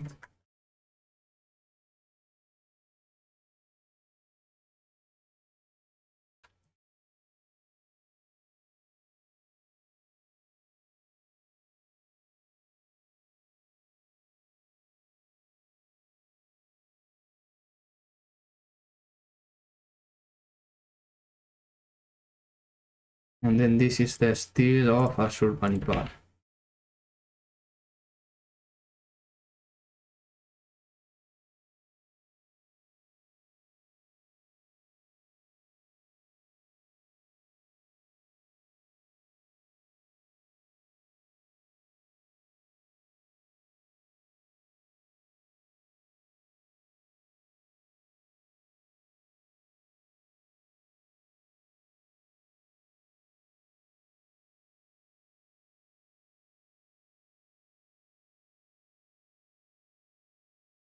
Black obelisk is by Salman Ser III and was in a courtyard of a palace. It is decorated in the four faces, divided in 5 friezes. It's about the king receiving tributes after the battle. And Balawat Gate, it has a bronze relief about war scenes with great cruelty, propagandistic.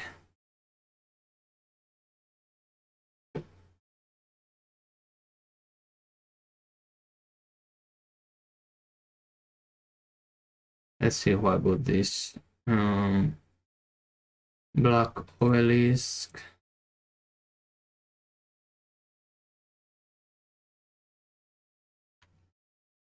And the gates.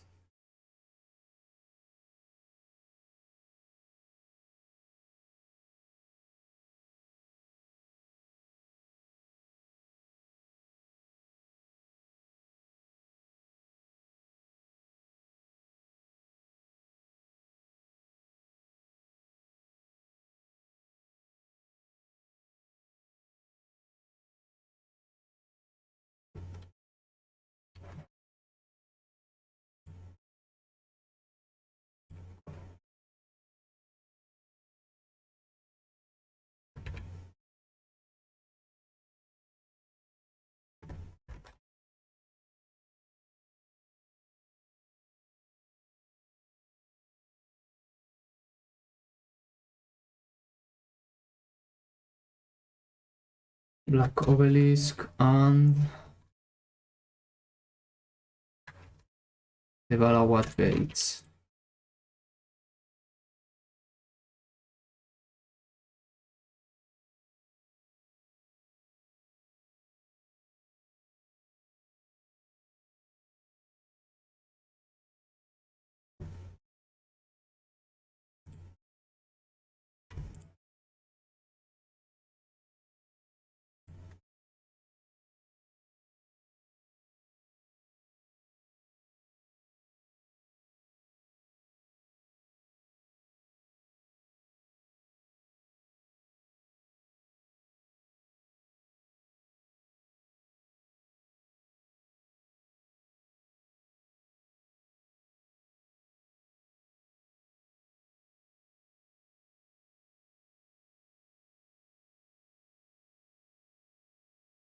Balawat gates.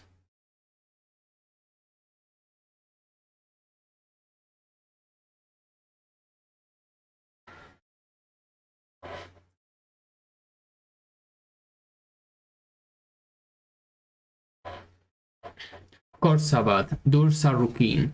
This city was the capital in times of Sargon II.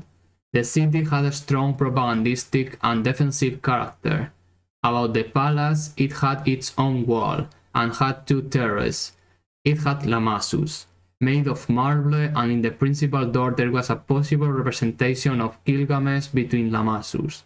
About the reliefs, they were about banquets, tributes, and wicked geniuses associated to the deities, although they are not gods, but guardians of places where the humans haven't access, so its representation maybe was with a protective character.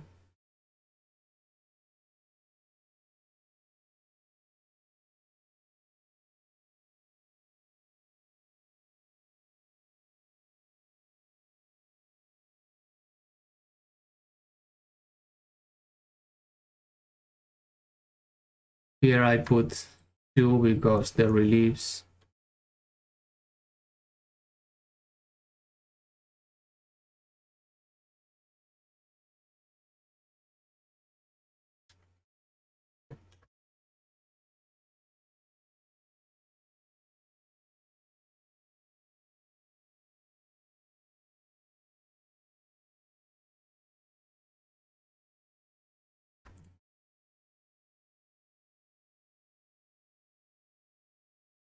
Palace of Khorsabad.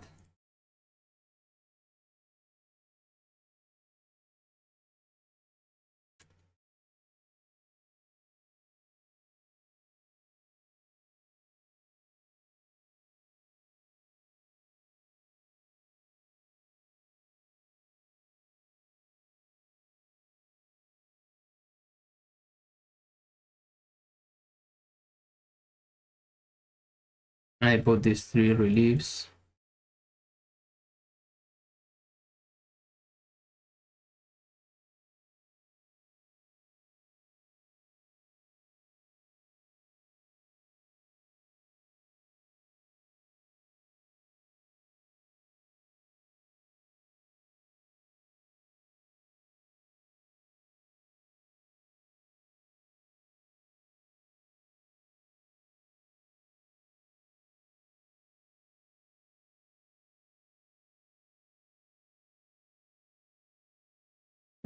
Palace. Oh, yes, it was just saying Palace of Khorsabad. I don't need to change.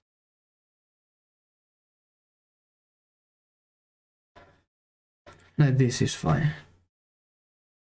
Library of Assurbanipal. It was at Nineveh and had 10,000 of cuneiform tables where was written the history, laws, and religion of Assyria. And Nineveh, the last city of the Assyrian Empire. The reliefs here are about Assurbanipal with his soldiers hunting lions, so you can see them in chariots with bows and lions tying with arrows. You can see that they knew very good the anatomy of the animals. And here I'm going to add 3, probably.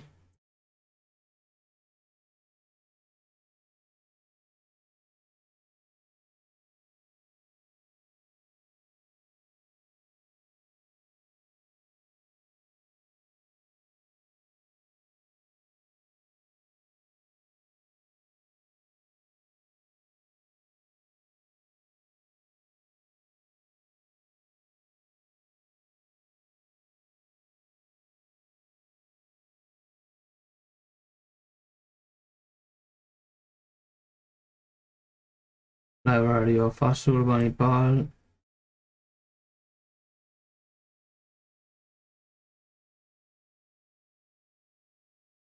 And then the reliefs.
Palace of Nineveh.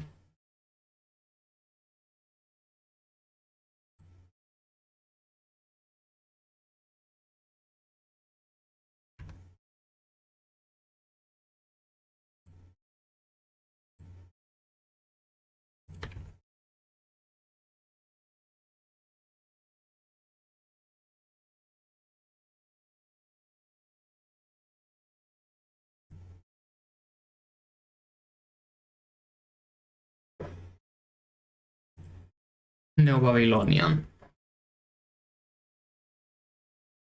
After the fall of Assyria, the Chaldeans restored the Babylonian Empire under Nebuchadnezzar II. This empire will end by the Persians. Babylon, no, it was the best propagandistic and economic place because the power it had. Processional way, 8 gates and 8 processional ways flanked the access to the city, decorated with lions, symbol of the goddess Star, with a ceremonial, politic, religious function. Okay, I'm going to check for the pictures before.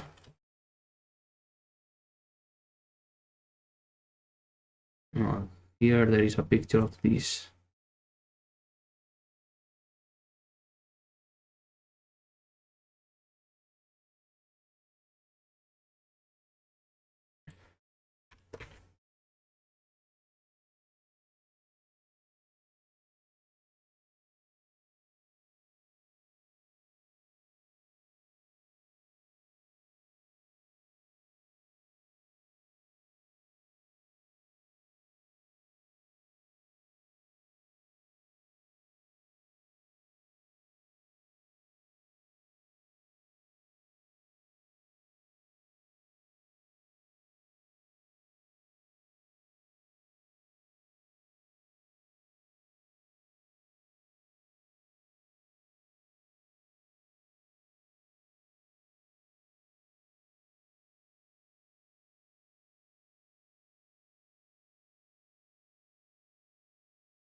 Yes, in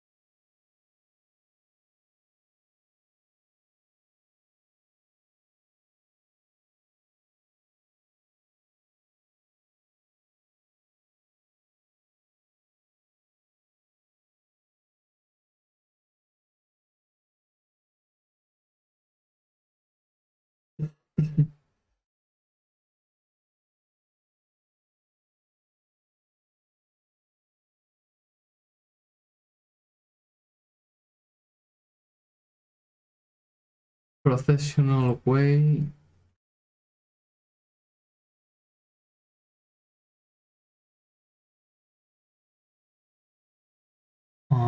This one.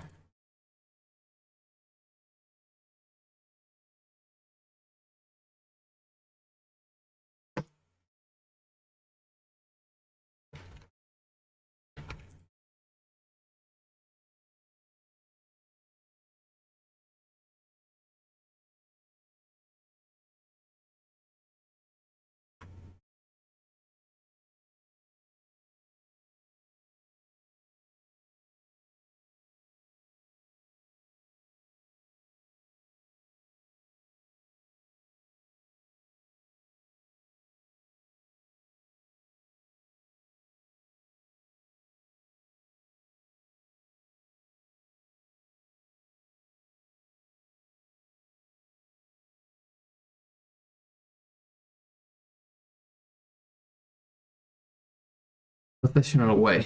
Easter Gate, a structure with towers with battlements decorated with polychromed glassed bricks. It was decorated with bulls and irid dragons, symbols of Adad and Marduk. Here I'm going to change this.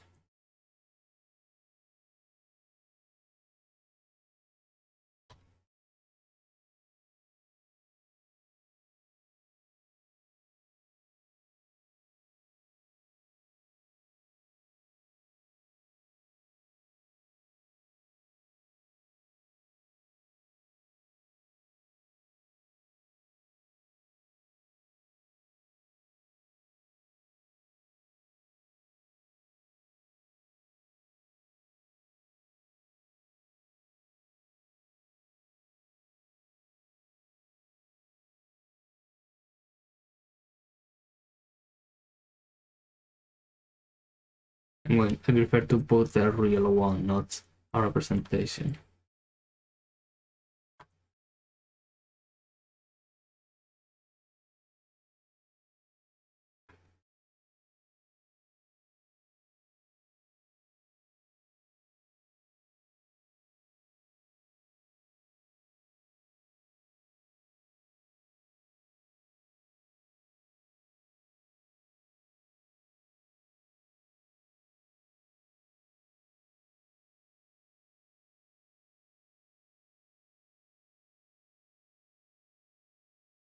Etemenanki, 7-stepped ziggurat known as the Tower of Babel. Up to it was the Sahila, or Temple of Marduk, and Palace of Babylon, known as the Hanging Gardens. It was a terraced palace with vegetation. Nebuchadnezzar II built it for his wife.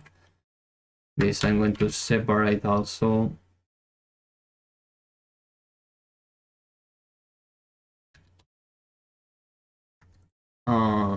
This.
Etemenanki, and then Palace of Babylon and Lion of Babylon.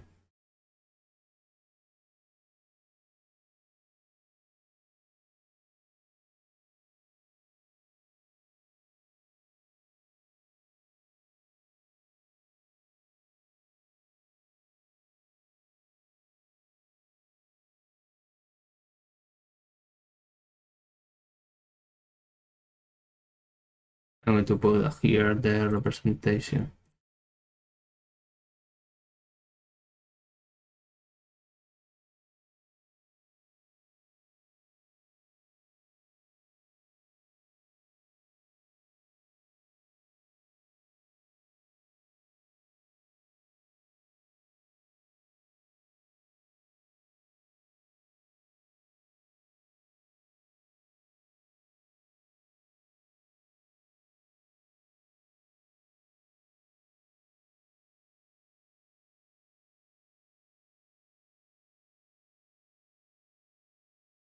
Persian. The Persian Empire goes from 700 to 300 BCE. They conquest the Neo-Babylonics and try to conquest even the Greeks.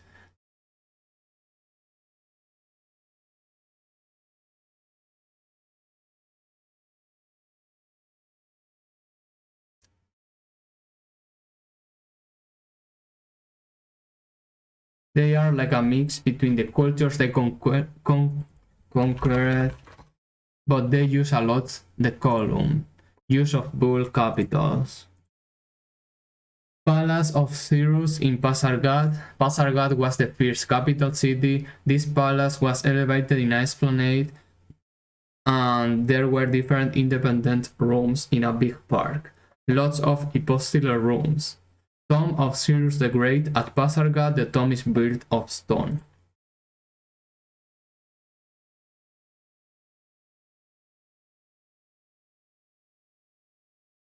Palace of Cyrus and Tomb of Cyrus.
Palace of Cyrus.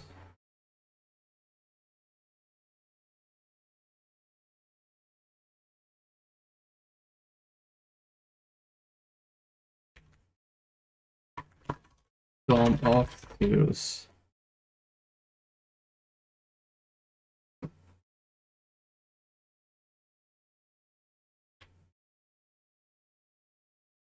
Susa and Persepolis, two new cities that will be very important.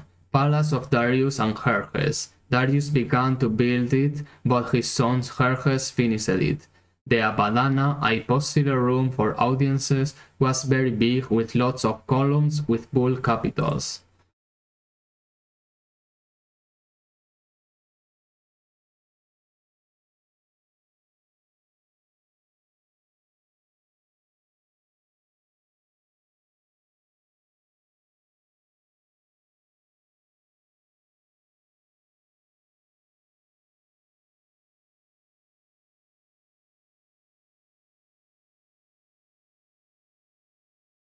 Here, probably the victor, since this is the most important.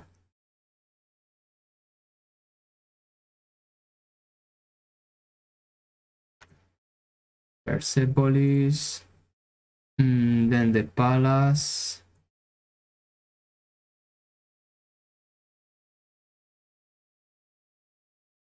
This picture is better.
Persepolis. This is the palace of Darius and Perses.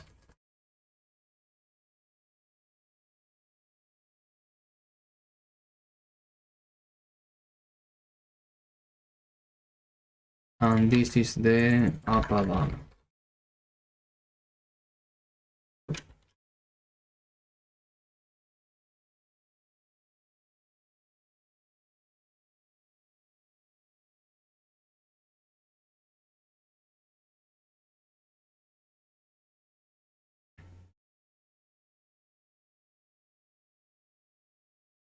Tribute relief of Darius. Is shown Dario in the throne, Perses at his side, and an important functionary.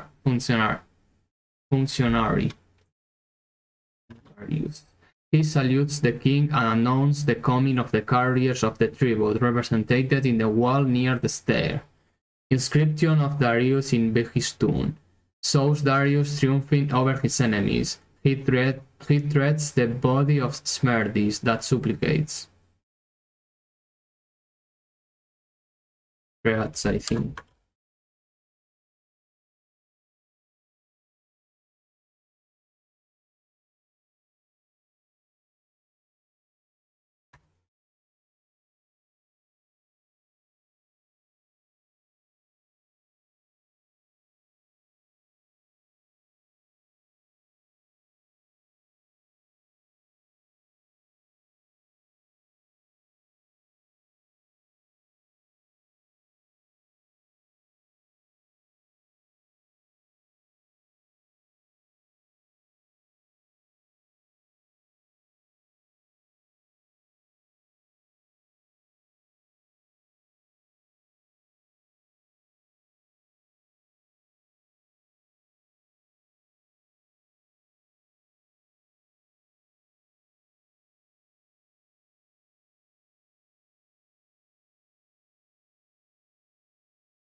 Yeah, skip it a bit. I'm going to check.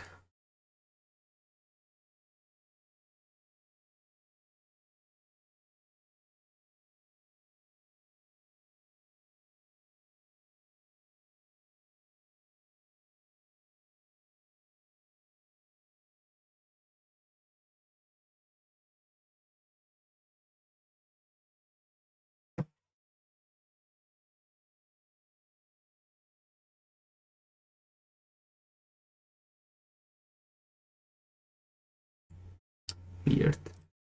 I just put some text.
Tribute relief of Darius.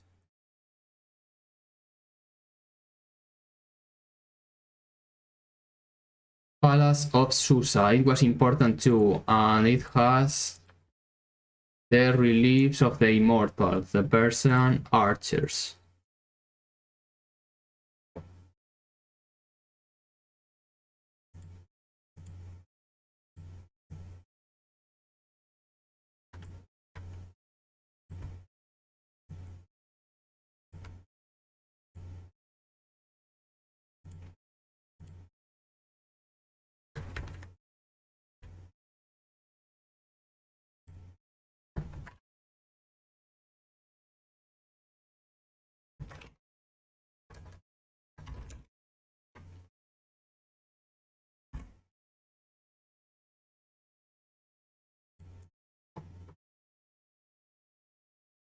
And now reaching the end. Takebostan, high relief of Anahita, Khosrow II, and Ahura Mazda. Palace of Firuzabad of the Sasanian period, vaulted buildings. Palace of Ctesiphon, same as the one of Firuzabad. Oxus treasure, found in a temple near the river Oxus. Very rich pieces, more than 150 objects and 1,500 coins. Vessels, bracelets, rings of gold and silver. I think I put 2.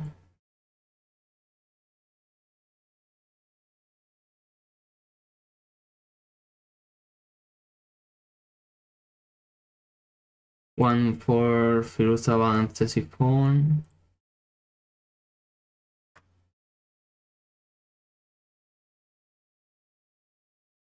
And one for the treasure of Oxus.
Last of Firuzabad.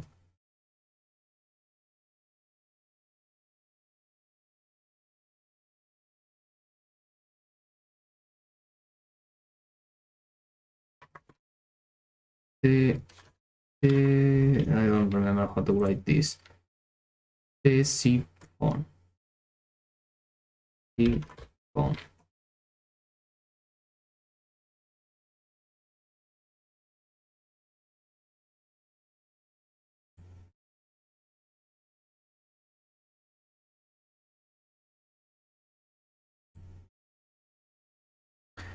Last one, the treasure of Oxus.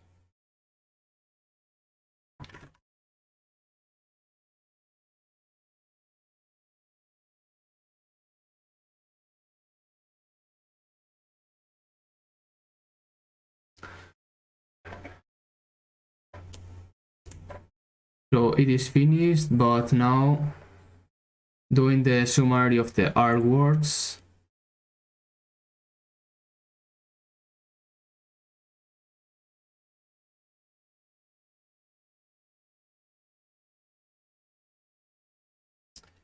Introduction. Maps to cuneiform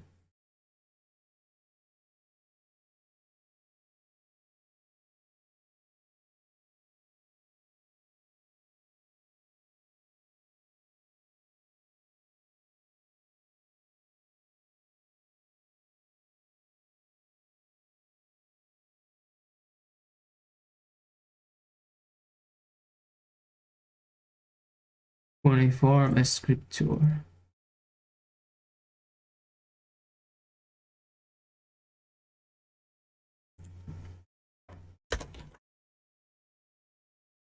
No. Star.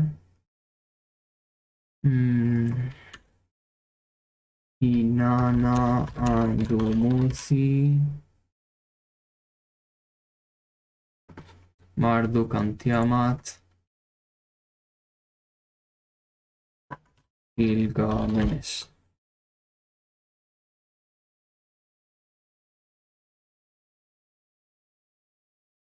Sumerian. Uruk.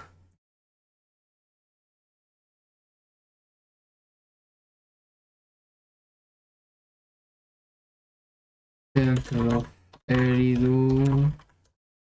White Temple of Uruk. Temple of Kappa. Figurat. Telas. Mar. Ford.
Okay, so it's finished.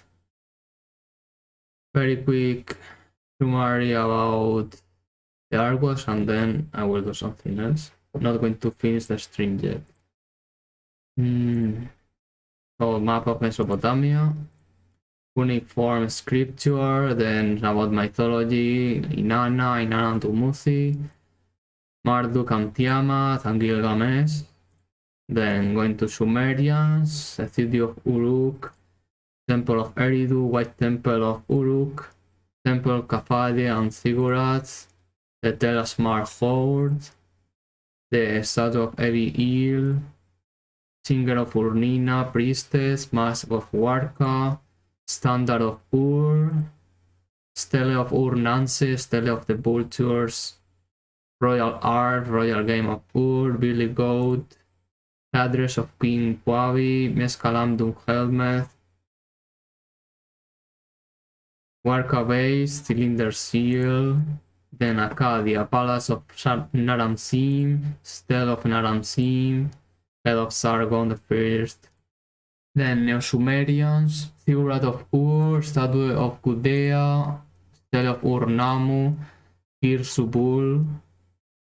Then Babylonian with the Palace of Mari, Investiture of Thimri-Lim, the Stele of Hammurabi, and the Kudurrus.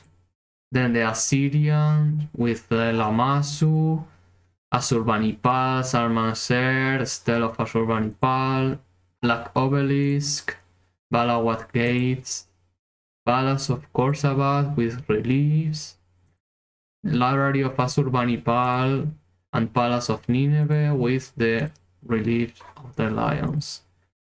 Then in Neo-Babylonians, it is the city of Babylon with the processional way, the Easter Gate, the Etemenanki, and the Palace of Babylon.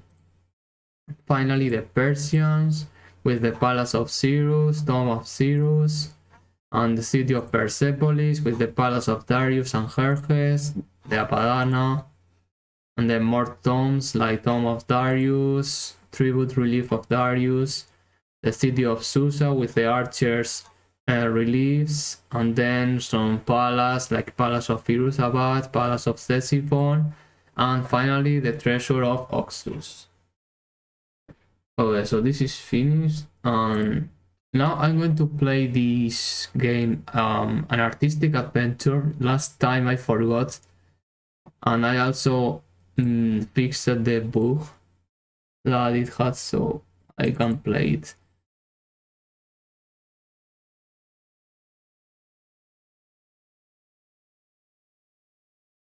Let me set it.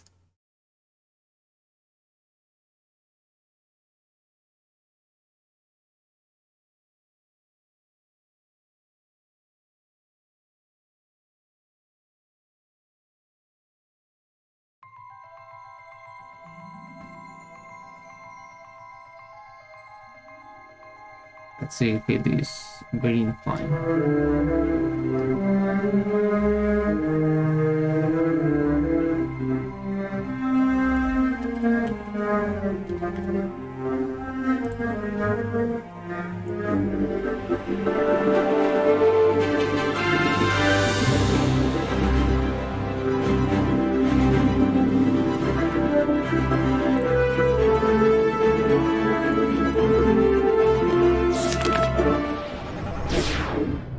Okay, so I'm still in Africa. I'm going to check the song.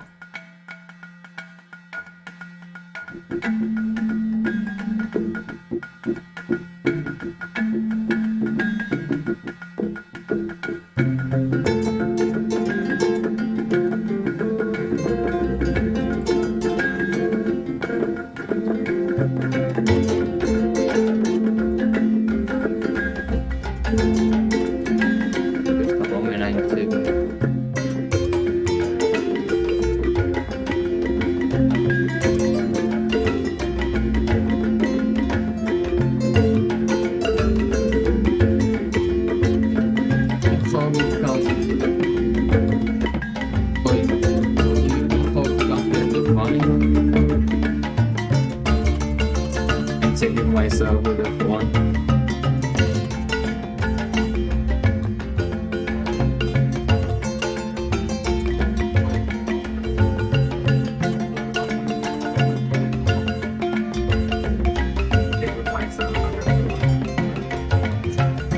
going to read the music.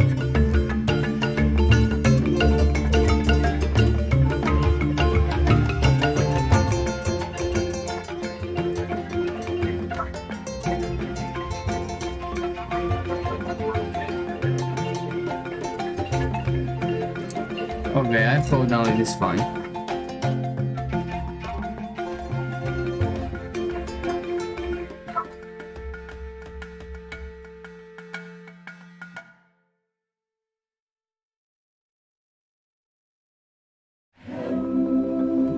So I am still in Africa because it is where the book was happening, so I just go quickly in this.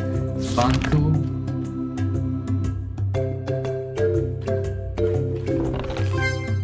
Yo obtenía Zulu figurine.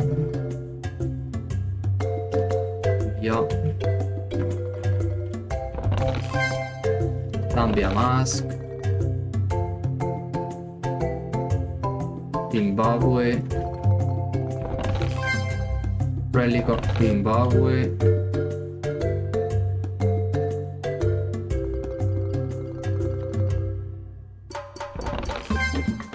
The Vele painting. Immortal.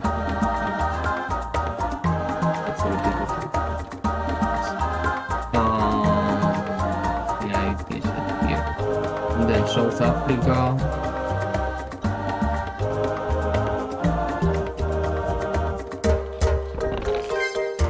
Macomb the figurine.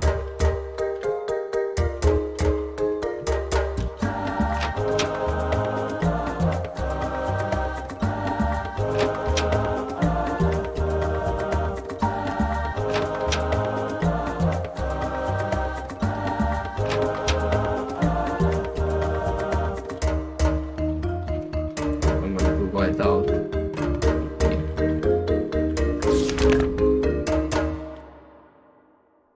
And then finally, Madagascar.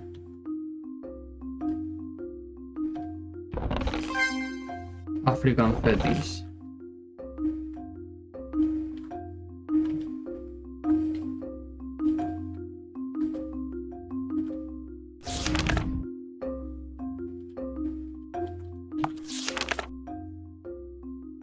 So Africa is finished, and now go to the world. Now I go to Oceania. So I forgot to go there in the past stream.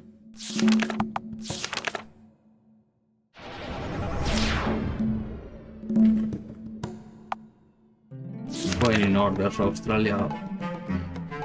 What? Going now, Australia. Relic of Australia, this is the Uluru. This is Argent Caves. Painting of Arnhem.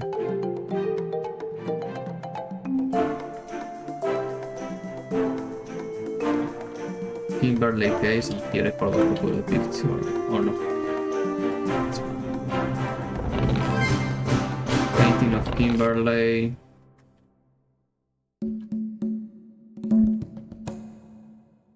Then Canberra.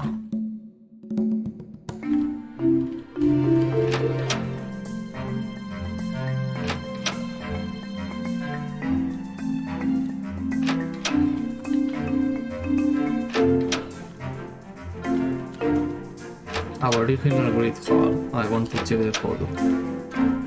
Our original Great Hall.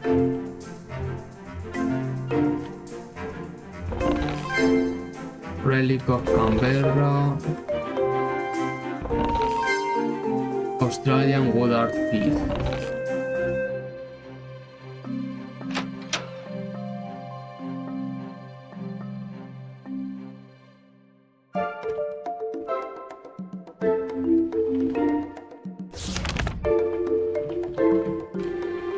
Many islands to go.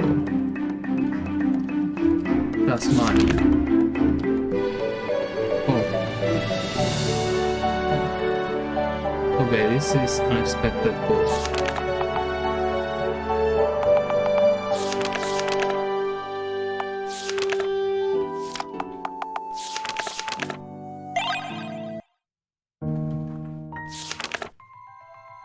Annoying to find these books now. Well, anyway.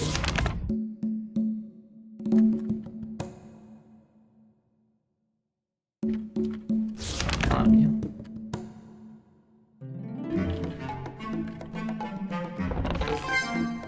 Tasmania jewelry.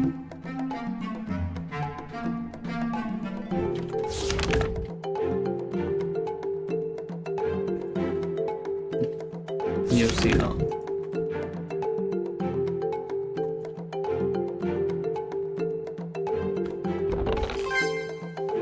Relic of the Maori to the Marae.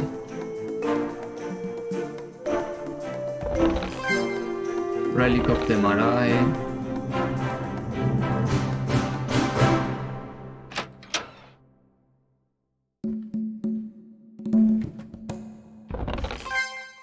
New Zealand figure.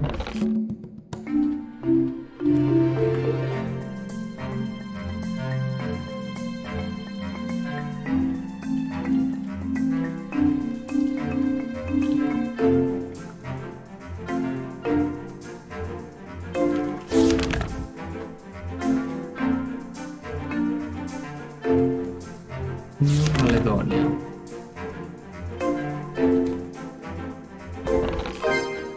New Caledonia mask.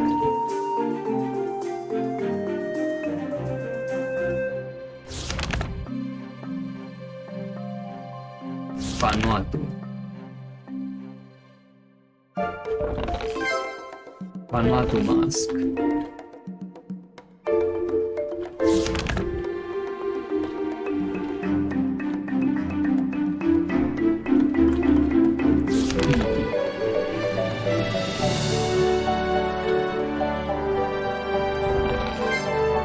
Fiji figurine, Fiji textiles, relic of Fiji, Burekalo. This one not so far.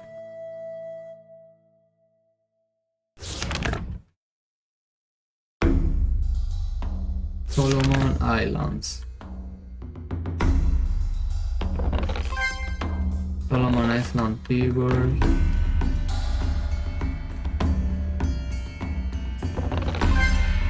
Solomon Islands jewelry.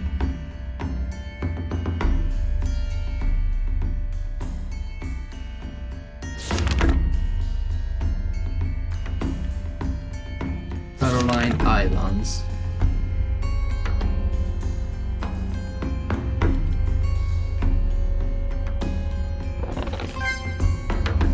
Caroline Island figure.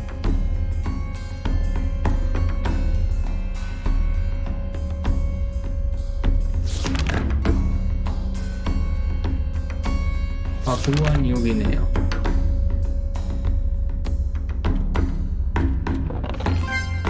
Papua New Guinea mask. Papua New Guinea figure.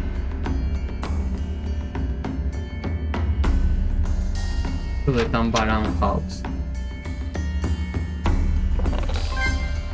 Relic of the Tambaran house. Relic of the Asaro.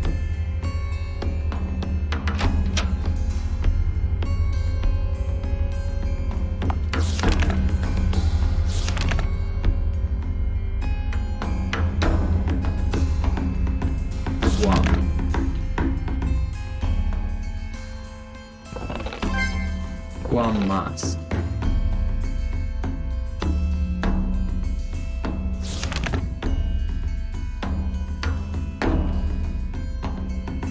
This one I have already gone. Marshall Islands. Marshall Islands navigation chart.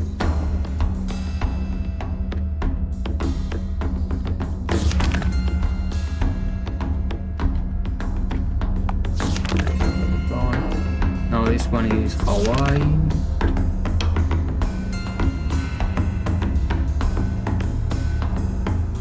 Heiau Temple. Salute, I'm King Kamehameha I. Relic of the Heiau Temple.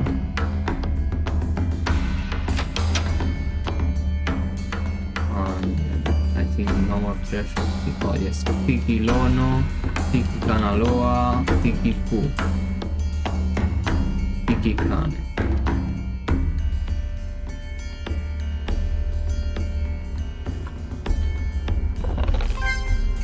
Hawaii Tiki.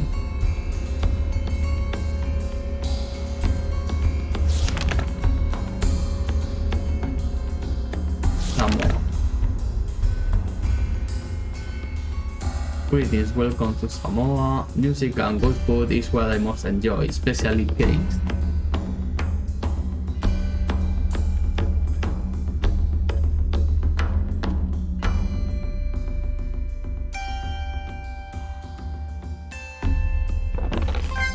You have obtained a relic of Samoa.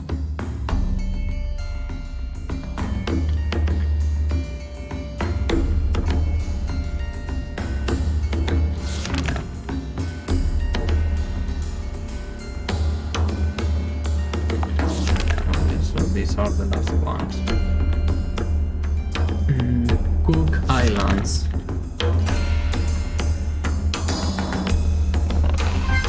You have obtained a relic of the Cook Islands. I think in the upper part there is taking place.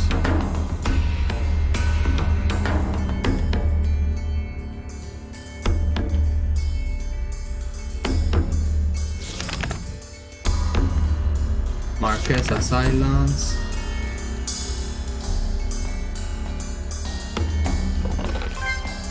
Relic of Marquesas Islands.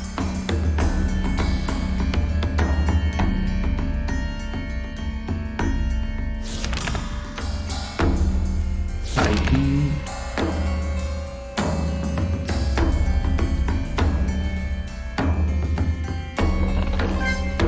Relic of Tahiti.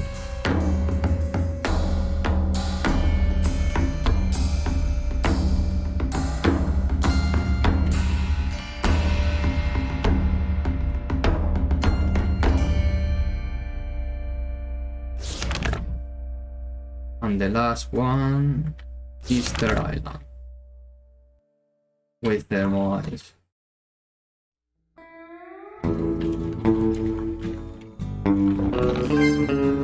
Moai sculpture and Moai Kawakawa figure.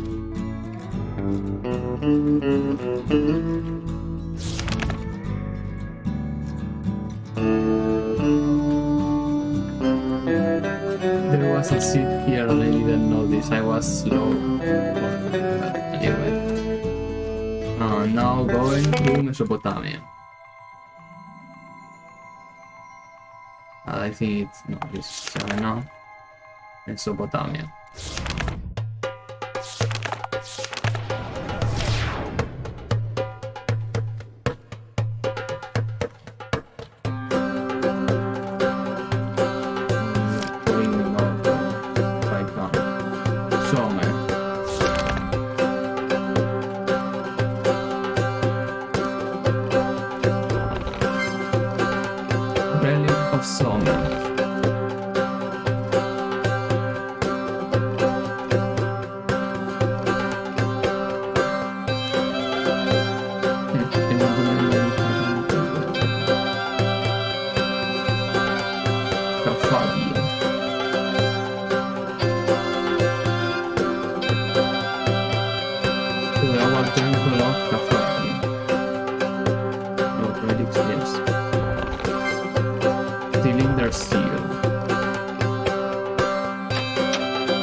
The exit of this temple is wrong.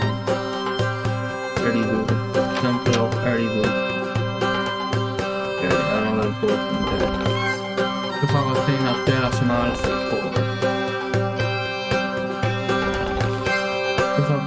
Culture of heavy eel.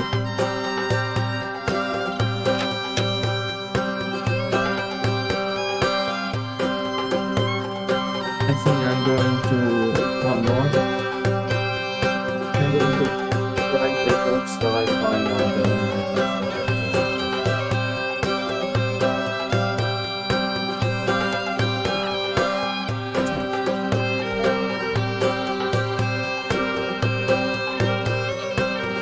So in Oceania,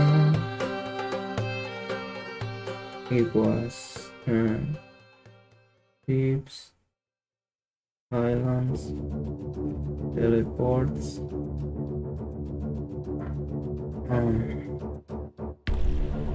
one of the patrol group,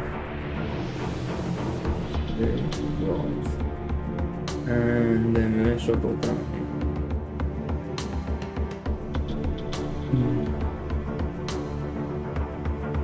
Body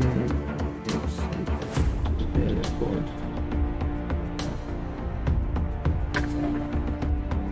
These are not organ books, so I'll wait to have more. So somewhere.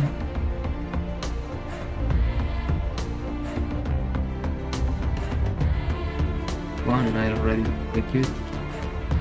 Yes.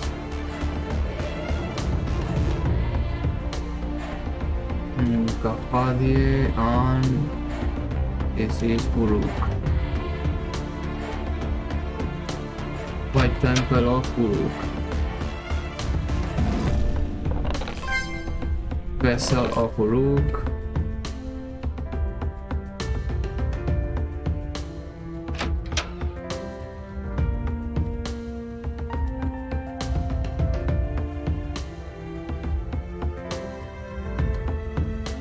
And I think I'm forgetting something. I'm forgetting the cemetery. Redo body.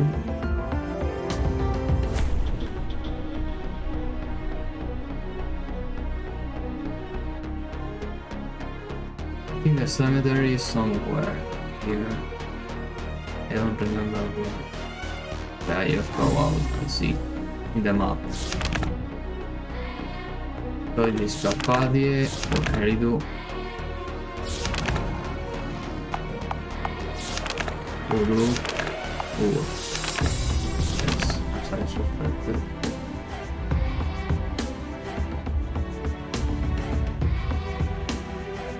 Up here,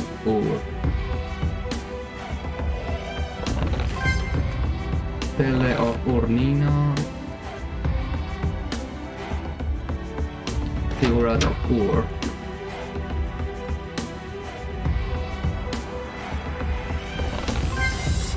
Standard of Ur. Udea sculpture.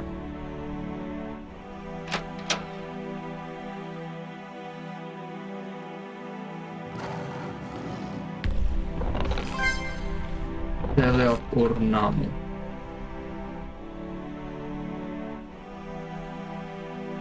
And then the Royal Cemetery of Ur.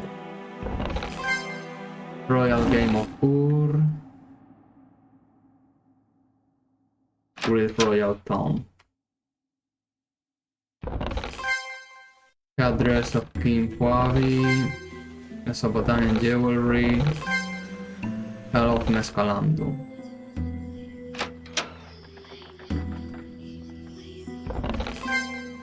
Royal Art of Ur.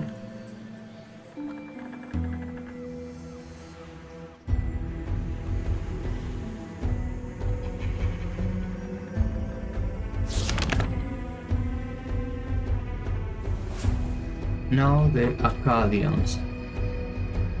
No. Akkad. Palace of Naram-Sin.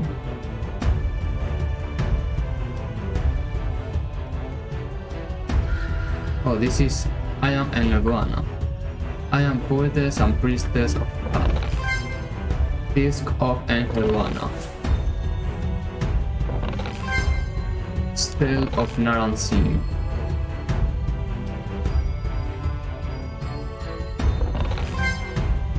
head of Sargon the First, and this is Sargon. We will conquer these lands for the Akkadians. Salute and get with Sargon the First.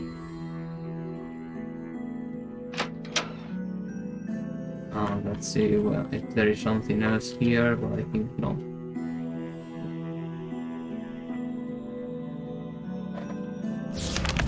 Akkadians now. I'm going to Assyria first. And this is also good. Nice. Okay, this is important.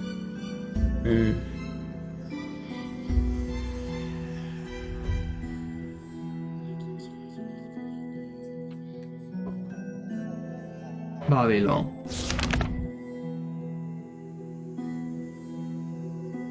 Gate of Ishtar.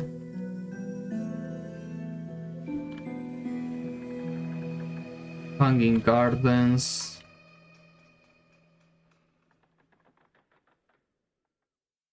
Is the Etemenanki.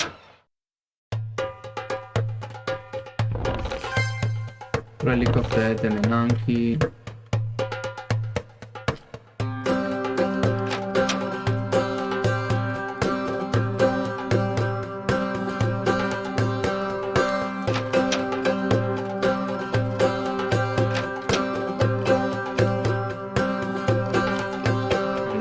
The Palace of Babylon. Relic of Babylon. Stele of Hammurabi.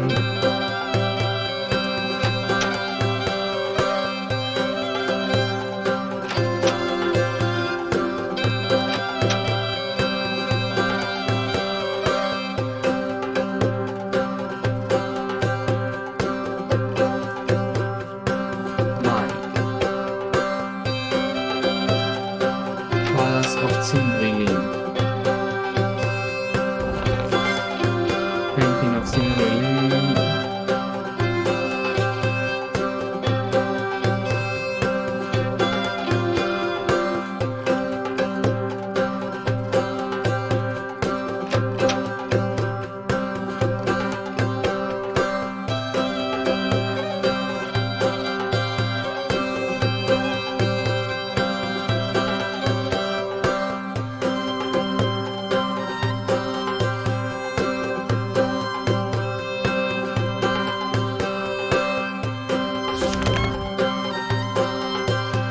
And these are the Google ones, so I have to know them all. So now the last one is Persia. Persepolis.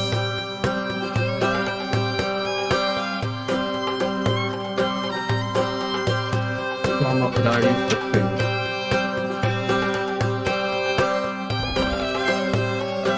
Relief of Darius.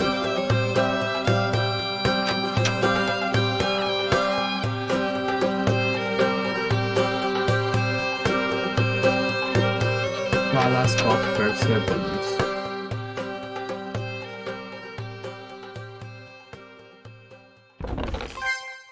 Relic of Persia.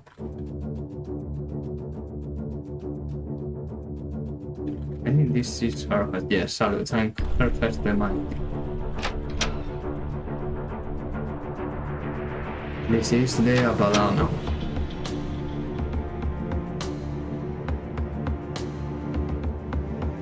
Persians will defeat the Greeks with this map. And the Minister of Persepolis. You have obtained a great gold capital.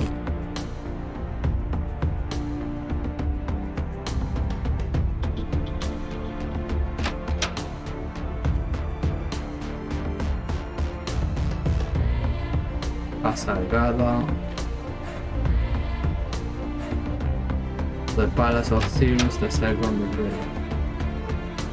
And Cyrus II the Great. Relic of the Achaemenids.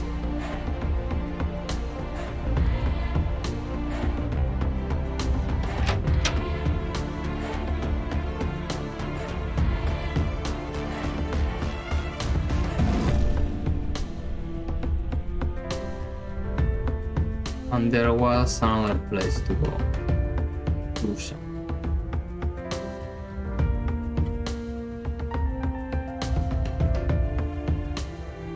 Palace of the East. To obtain a relief of Susa art.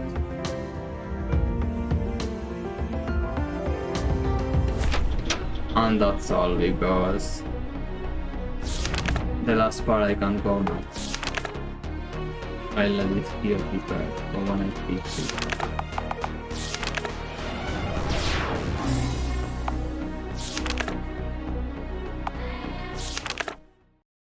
So that's all for today. I hope you enjoyed and learned some stuff. So next time will be in a few days, and the next one will be Egypt. So until then, see you and have a good day.